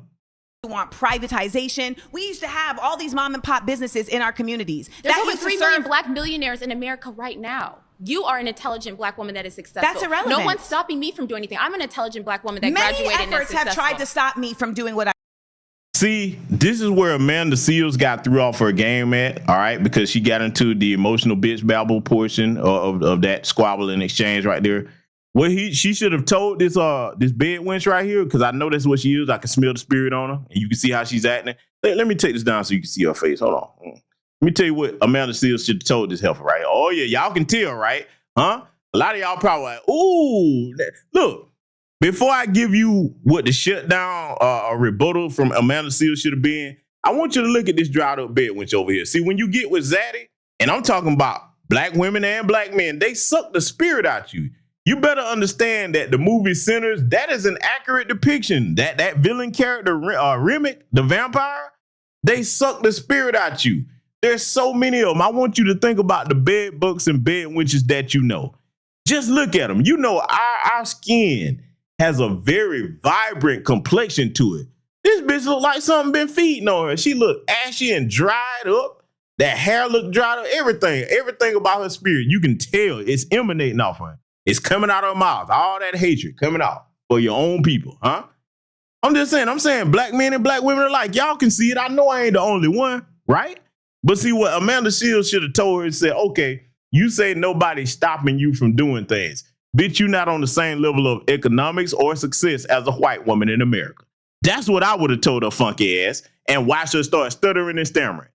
See, it's cool when you have this little fantasy world in your head, but you are not on the same. Look, tell you what, since they think they ain't nobody stopping them, walk your stupid ass into a corporate boardroom full of white women and say, I'm going to have just as much respect and authority and economic pay as you. And see what all them white folks don't laugh at your stupid ass. See, I make shit real for you over here. That's all she would have had to say. Like, oh, really? You can do anything? I bet you can't do what this white woman over here can do. I bet you can. Sure, you can go work at the same place. You can even get the same position. What you can't stop them from doing is saying, hey, you know what? We're going to promote Tiffany over you. In fact, the business, bitch, even though Tiffany's been here less of time, you're going to train Tiffany. She's going to be your supervisor. And if you want to stay here, you better do it or else. I bet you can't stop that. A little dried up bed winch. Boy, these people make me sick. They nauseate me. I'm telling y'all, man. This is why I'm breaking this thing up into 3 parts. And I'm going to spread it out because I couldn't go through this whole thing like this. We're about to bring it to a close, so let's let it continue. I do. We are not all equal in our capabilities. And we are not all equal in our ability to be invested in by others. I agree with we you. are not That's all my question equal of in our resilient. trauma. Are we resilient? We can't say because it is a false equivalency. I believe that every black person has resilience. We from keep slavery trying, all the way but until we today. keep trying to cause. I'm so sorry. I'm so sorry. You've been voted out. First, I want to kind of salute to the good brother Project Leroy for the cash out. Thank you very much, my good man. Now this is the next dude that she's about to talk to. Okay, this is gonna be some interesting. And look, again, I'm kind of showing you the different ones of these conservatives because this one's name is Joshua. Okay, I want you to pay attention to how they look. Okay, because there's a certain look. All of this matters. I'm not just being petty for the purposes of roasting some of these assholes. I want you to pay attention to that look because out in society, you're going to need to pick up on these things. See, I'm just going to make it blunt and plain because it ain't something that they can change. Most of these Sambos have spent time, most of their time have been up on the white folks to the point that they don't even look like the rest of us in Black America anymore. And I'm not talking about any particular type of urban dress. I'm not even talking about how we speak sometimes with slang or what have you. I'm talking about when they're away from their people for so long, from the way they groom themselves or whatever, they stand out. You can tell that they are not around our people like that. This is why they talk that way. You understand? I guarantee you most of them that moved up on the white neighborhoods or whatever and see, it's just a matter of time before something happens. Because see, what they don't understand is the little goofballs that smile and laugh in their face in the Democrat and Republican Party because they can use them as political footballs. They don't represent the hardcore dyed-in-the-wool redneck that don't give a fuck about none of that you talking about. And the minute that they catch your black ass slipping, they'll string you up somewhere. Right now in 2025, yes, I said it. They're going to learn the hard way, though. Let it continue. get rid of this like right left ordeal. Mm-hmm. I really want to talk about just like our own personal views and what we've experienced, what we've seen. Mm-hmm. And when it comes to your claim about black on black crime, I mm-hmm. really do believe, and I think a lot of people here do believe, especially based off of personal experiences and everything, that mm-hmm. it is just lack of accountability. In the black community, we need to start taking responsibility for our actions and stop pointing our fingers at other people and the white man. Because to be honest, why can't both happen at the same time? Because both are causes. Because you got to clean your own house before both you go complain. Why? Because if you're dirtying my house, if you keep pouring shit into my house and I'm cleaning it, why can't I do both? Why can't I clean my house and bar the windows from you shitting on my house? Because it begins with responsibility within us. If we're like, yes. okay, oh, the white person's doing this to me, the white person's not, we're not going to ever come to the core of the issue. They are. are. We need to take and responsibility. it's not even just the white person, because now we have seen very many races, people of very many backgrounds that are actively participating in the effort to keep a working class down. Like that is absolutely a fact. It's not just white people. So I don't attend to that. But I will say the reality of there being systems in place is real. Over-policing is a real thing. You know what's also been really real is the effort of violence interruption in certain communities, right? So we've seen this in Detroit, we've seen this in New York, we've seen this in Baltimore, where there are communities that have said, what we're gonna do is we're gonna be like a neighborhood watch for our community. So that before the popo even come, before 12 even rolls up in here, we're gonna actually put ourselves in between the conflict and calm it down. And that Let me interrupt her right here and point to one of the most important things that proves that they are actually victimizing and sabotaging us. They always love to tell us to pull ourselves up by our bootstraps, all right? That's what they love to tell us, right? Pull yourselves up by your bootstraps. They always say that. Okay, when you have black men and black women that say, okay, cool, no problem. You don't want to hire me at your corporation, your jobs. You say I need to work. You say I'm lazy, but you won't hire me. So let me create my own business and my own job, okay? When you do that and you start being successful and competing with them, here they come trying to sabotage it. Turkey leg hood, anybody? Huh? Come on now. Redstone Firearms, anybody over there in California? Yeah, that's right. I remember what happened to, our brothers and sisters over there. Rest in power to the sister Geneva. Okay. I'm aware of that. See, this is why I tell people, man, no matter how much shit people talk about us over here in Atlanta, one thing about it, we keep our black business class afloat. Are we perfect? No. Do we have things we need to work on? Sure. But a lot of times when you hear motherfuckers always talking about Atlanta this, Atlanta that, no, that's coming from a place of jealousy. Because like I said, we got a lot we need to fix. We got gentrification happening here, but we're in better position to fight it than most other people. You know why? Because we have a strong black business class. All right? And we don't have that high rate of selling out our damn businesses like that. They hate that shit. Lord knows they're trying to work on changing it. But that's something we have sense enough to do because, see, you got to understand something, man. When you think about Atlanta, Georgia, and I have to go here for a reason. When you think about Atlanta, Georgia, you hear people talk about entrepreneurship here. Yeah, that's a new thing. But a lot of the businesses that were started here, these were things that were passed down in black families. That's the part that people don't tell y'all about. If they pass through here. Johnny come lately motherfuckers, man, that just come down here and be running their mouth from other places. And worst case scenario, they ain't even never been here. They just going out what people told them. So what I'm saying is, man, your black economics matter. This is why you have the Dr. Clark Andersons and so on and so forth trying to tell people. Group economics. When another black person has something going on, you go support that. You don't be sitting there talking about, I ain't gonna do this. They price is too high. There's two things you need to be concerned with black business. One, do they have a quality product? And number two, do they have quality customer service? I'm going to say it again. The main two things you need to be concerned with as far as doing business with other black people.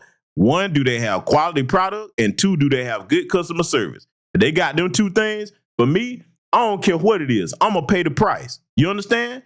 Let me tell y'all something, man. It's a cut. Look, shout out to my brother Philip Scott. I can't wait to get his book. I'm gonna definitely get that next book. I have the other two that he dropped.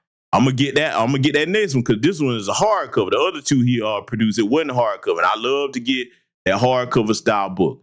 Okay, let me tell you something. I can't wait to support him. My brother Cool Cola. I'm gonna actually have him coming up in the X Space Friday. Me and that brother gonna be chopping it up about a lot. That's gonna be a good conversation, man. So y'all definitely ain't gonna want to miss that. But it's a lot of other brothers and sisters over here that's got stuff that I can't wait to go and get. You know what I'm saying? And some of it that I found out about, man, I put y'all up over the years or what have you. You know what I'm saying? So that's my main two things I look for when it comes to black business. The price is the price. I'm not trying to ask for nobody no discount. Now, if they have a discount or whatever, I'll take it. But if not, the price is the price. If you got good product and good customer service, hey, man, you got me. I'm going to definitely do business with you because I know that's something that we need to start normalizing within our community. See, this is why when people was raising all that hell about the Tether boycotts, I'm like, no, I don't care who we boycott. If it's anybody that's disrespectful, it ain't got to just be the Tether class. It can be all of them.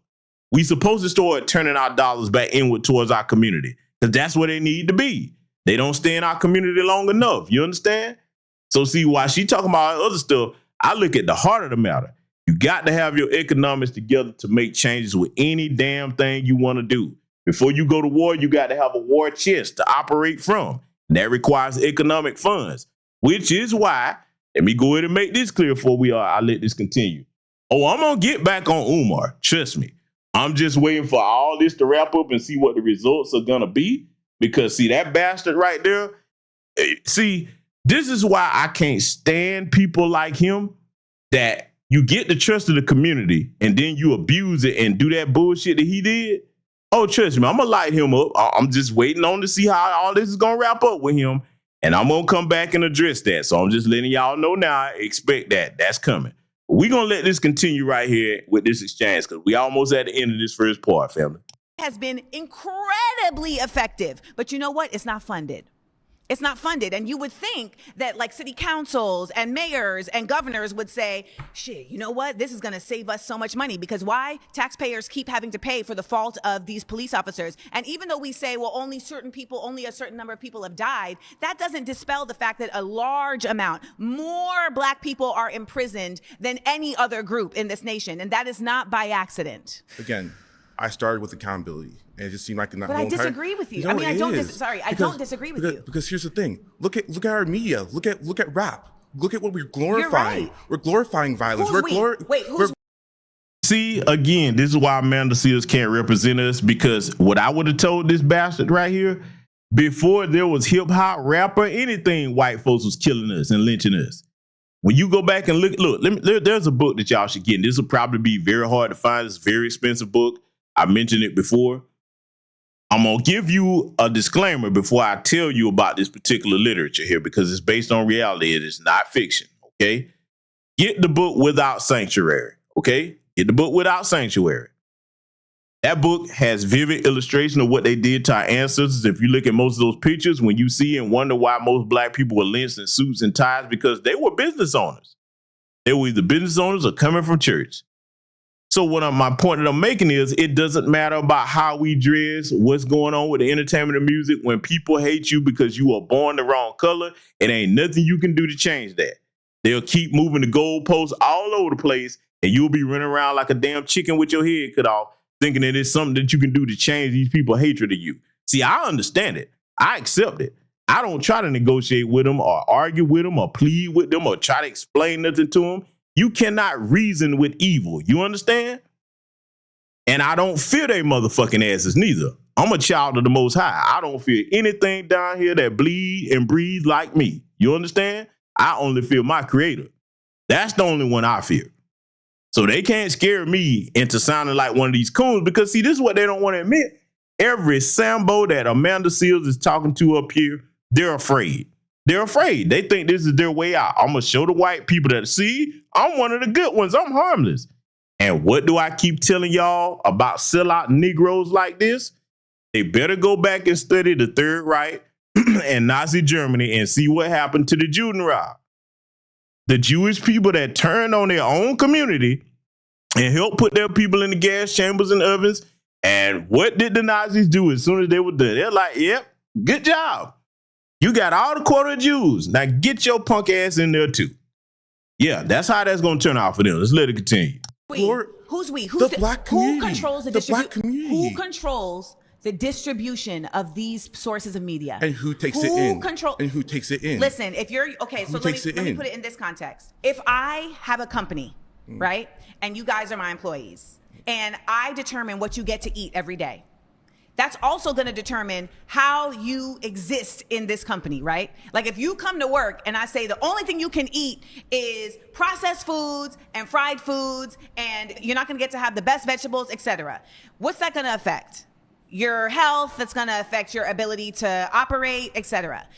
This is how the United States operates. There's a lot of us that don't want to admit that as much as accountable as we want to be, all of our brains also don't operate the same way. Some of us are much more apt to be indoctrinated than others. That's a fact. There is a 1% of people that knows this. There's a whole show called Mad Men that's about advertising, etc. And if we don't acknowledge multiple things at the same time, then we simply cannot stop it. We can be as accountable as we want to be. And I hope that if you're right, because I hope you're right, I wish that it was a situation where if black people could just be accountable, then nothing else would matter. But unfortunately, that hasn't been the case, because we have seen when we have Black Wall Street in Tulsa and we have Black Wall Street in Durham, that when we actually do hold our own and build our own communities, they will still come and run it down. Pause. You've been voted out. Please return to your seat.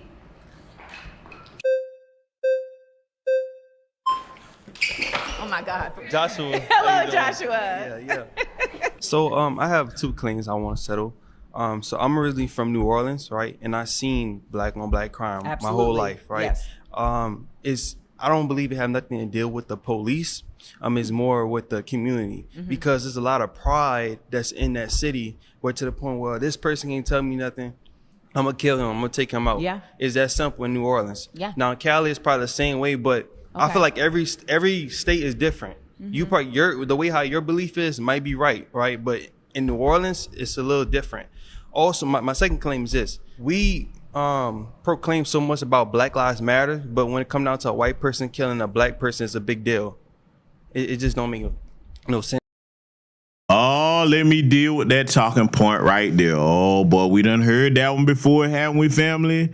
Oh, well, see, we make a big deal when a white person kill a black person, but when a black person kill another black person, why we don't march and protest? Okay, so for the idiot Sambos that keep saying that, I want you to come to the front of the class. And white supremacists, you listen too, okay? Because a lot of you goofballs put that battery in their back. Black people don't have to march to get other black people locked up, because we don't have the same protections that Daniel Penny has, a Kyle Rittenhouse, okay? We don't have the same protections that, that bastard that killed, the brother of George Floyd or Breonna Taylor have, them crooked race soldiers. You have to march and actually go out here and shake shit up just to get them to do the right thing. That's the difference, assholes, for the coons that say that stupid shit. See, that's what I keep talking about if you're gonna coon, man, make it coon and have some type of rhyme or reason to it. Black people can't harm anybody in America with impunity. We can't. The minute that we commit a crime, if we go out and do something, we are immediately held accountable for it. White folks, on the other hand, no, it's all kind of excuses about what they do, especially if they harm a black person. This is why you have to have an LA riot situation over there, like when they hurt the brother Rodney King and beat him down. This is why people had to turn up when they killed George Floyd and murdered him right in front of us. And then to this day, you see these wicked motherfuckers who, this is how you know they're not God's children. They'll sit there and see what we saw, and then they start talking about, oh, he didn't die because that man kneeled on his neck. He died of fentanyl. You're going to bust hell wide open, and I can't wait till you do, okay? That's where you going. And it's already been, it's a slow burn with it, too, for y'all. It's already happening. So, see, this is why that doesn't upset me when they start trolling. I know what your future's going to be. You got these motherfuckers create a terrorist organization called the Ku Klux Klan and actually call it a Christian organization. Your ancestors and your grandparents sit up in churches after you bombed and lynched black people, and you really think that you close to the Most High God? Oh, no, we not serving the same God. I know where you going. But see, when it comes to this idiot right here saying that type of stupid shit, that's how you hit them with that. You let them know that, ask them the question, hey, do black people have the same protections that white folks do when they commit crimes? Case closed, simple. That's how you shut it down. Let's let it continue. Do you know what the statement Black Lives Matter is actually stating? Yeah, well, just started off from George Floyd. Start off from Mike Brown. Mike Brown, okay. So Black Lives Matter is really simply just stating that when black people are murdered by the police, that our lives should matter. And that oftentimes it is not considered. It is oftentimes presented as we deserved it, or... Oh, and by the way, y'all probably want to see what this soundboard look like. Hold on, let me let you see it right here. This guy, see? And again, before I let him continue, look at the look. Look at the look. Look at the fucked up haircut. Look at how he groomed. Look what he wearing and shit. Again, family, is it just me? This is what happens when you detach from these people. And I guarantee you, if somebody was to ask them, hey, What type of significant other do you have? Most of these motherfuckers are with white women or white men. I promise you they are. Because you don't talk like this unless you detach from your people. You don't. There's no way that you grow up in a foundational Black American freedman household and you start talking like this. So again, I want y'all to see the little raggedy, dusty look that most of them have. You can just look in their eyes and tell that they are just from a stock of mentally defeated people. And look, let me be clear, because I know you got some bleeding hearts amongst us and you think you can rehabilitate these people and save them. No, you can't. No, you can't. I'm going to tell you why. I'm going to go back to what I said earlier in the broadcast. Just like those of us that are descended from people that have courage and it's still in our bloodline, that cowardice is in theirs. That's it. That's who they are. It's in their DNA. You are not going to change that. You're not going to educate it away. It ain't nothing you can show them. You can't read it to them. They have picked where they're going to be. That's it for them. So what I'm saying is don't waste time. This is mission critical. We cannot go back for people that are this far gone. We don't have the time nor the resources to do it. You got to let them stay where they are, and you got to make sure that they understand the choice that you make is permanent. You're not coming back over here after you betray us. Just let it continue. We must have done something to cause it and that our lives are disposable. We also don't ever see true justice on the same level as others when the police incur violence against Black people. So Black Lives Matter is a statement asserting that our lives are worth justice, our lives are worth preservation, and we have seen in innumerable instances a level of restraint operated between the police and people of other races that they do not seem to carry with Black people. So that's what Black Lives Matter means. It doesn't mean that anyone else's life doesn't matter. It means that ours matter just as much as their lives. That's good that you cleared it out for people. Yeah, that's good, that's good. I appreciate you. Now, as it comes to New Orleans, tell me this. Well, first of all, it was, I think it's the senator of Louisiana who literally made a campaign ad, Kennedy it was, that said, do you want Louisiana to be run by crackheads? Like he said that, like straight they up. have a bunch of them there. Yeah. They So do. here's my question about New Orleans. Would you say that New Orleans gets, that particular areas of New Orleans, for instance, like the Ninth Ward? The Ninth Ward's crazy, but I'm just saying they crazy. Would you say that funding and attention is dispersed equally across New Orleans in terms of resources? Because I know that from living through Katrina, that is absolutely not the case. I agree with you in that case. Everybody's not equal when it comes down to resources. For sure, I agree with you.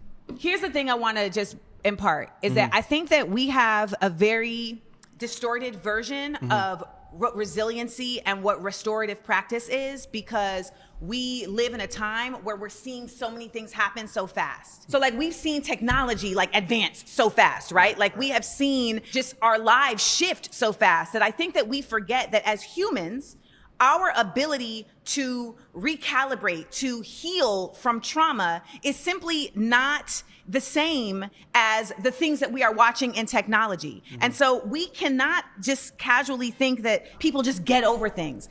Katrina, people in New Orleans are still reeling from Katrina. Yeah, they are. That's true. That's true. That is true. So when we talk about the amount of crime and violence that is still living and happening explicitly in Katrina, we have to also talk about the amount of trauma, the amount of drug use, the amount of policing, the amount of all of these things that physically harm people across the world, not just in the United States, across the world, in communities that are not being served, and how those communities never get the chance to quote unquote pull themselves up by the bootstraps. Yeah, I agree. I personally agree. Yeah. Oh, okay. I agree. Yeah, for sure. Yeah.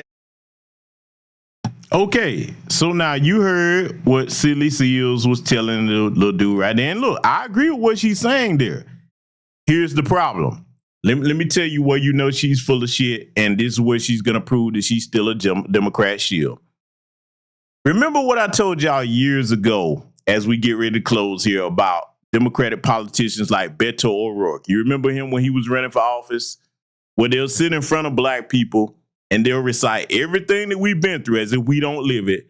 They know it up and down. They can tell you what all our problems are, but they never get to, okay, great. You know what we're going through. Now, where's the policy that you're going to do something about it? Mark my words, Amanda Seals, she's recited all of that stuff when she's right, and I agree with her. But what's going to tell on her is she ain't going to press the Democrats to get no policies for Black folks. Mark my words, she gonna hop her ass right back out here because all of this was a setup to say, oh, see, you can trust her. And then she gonna be like, hey, we got to get the Republicans out. Trump this. And you know I'm not no damn Trump supporter, never have been.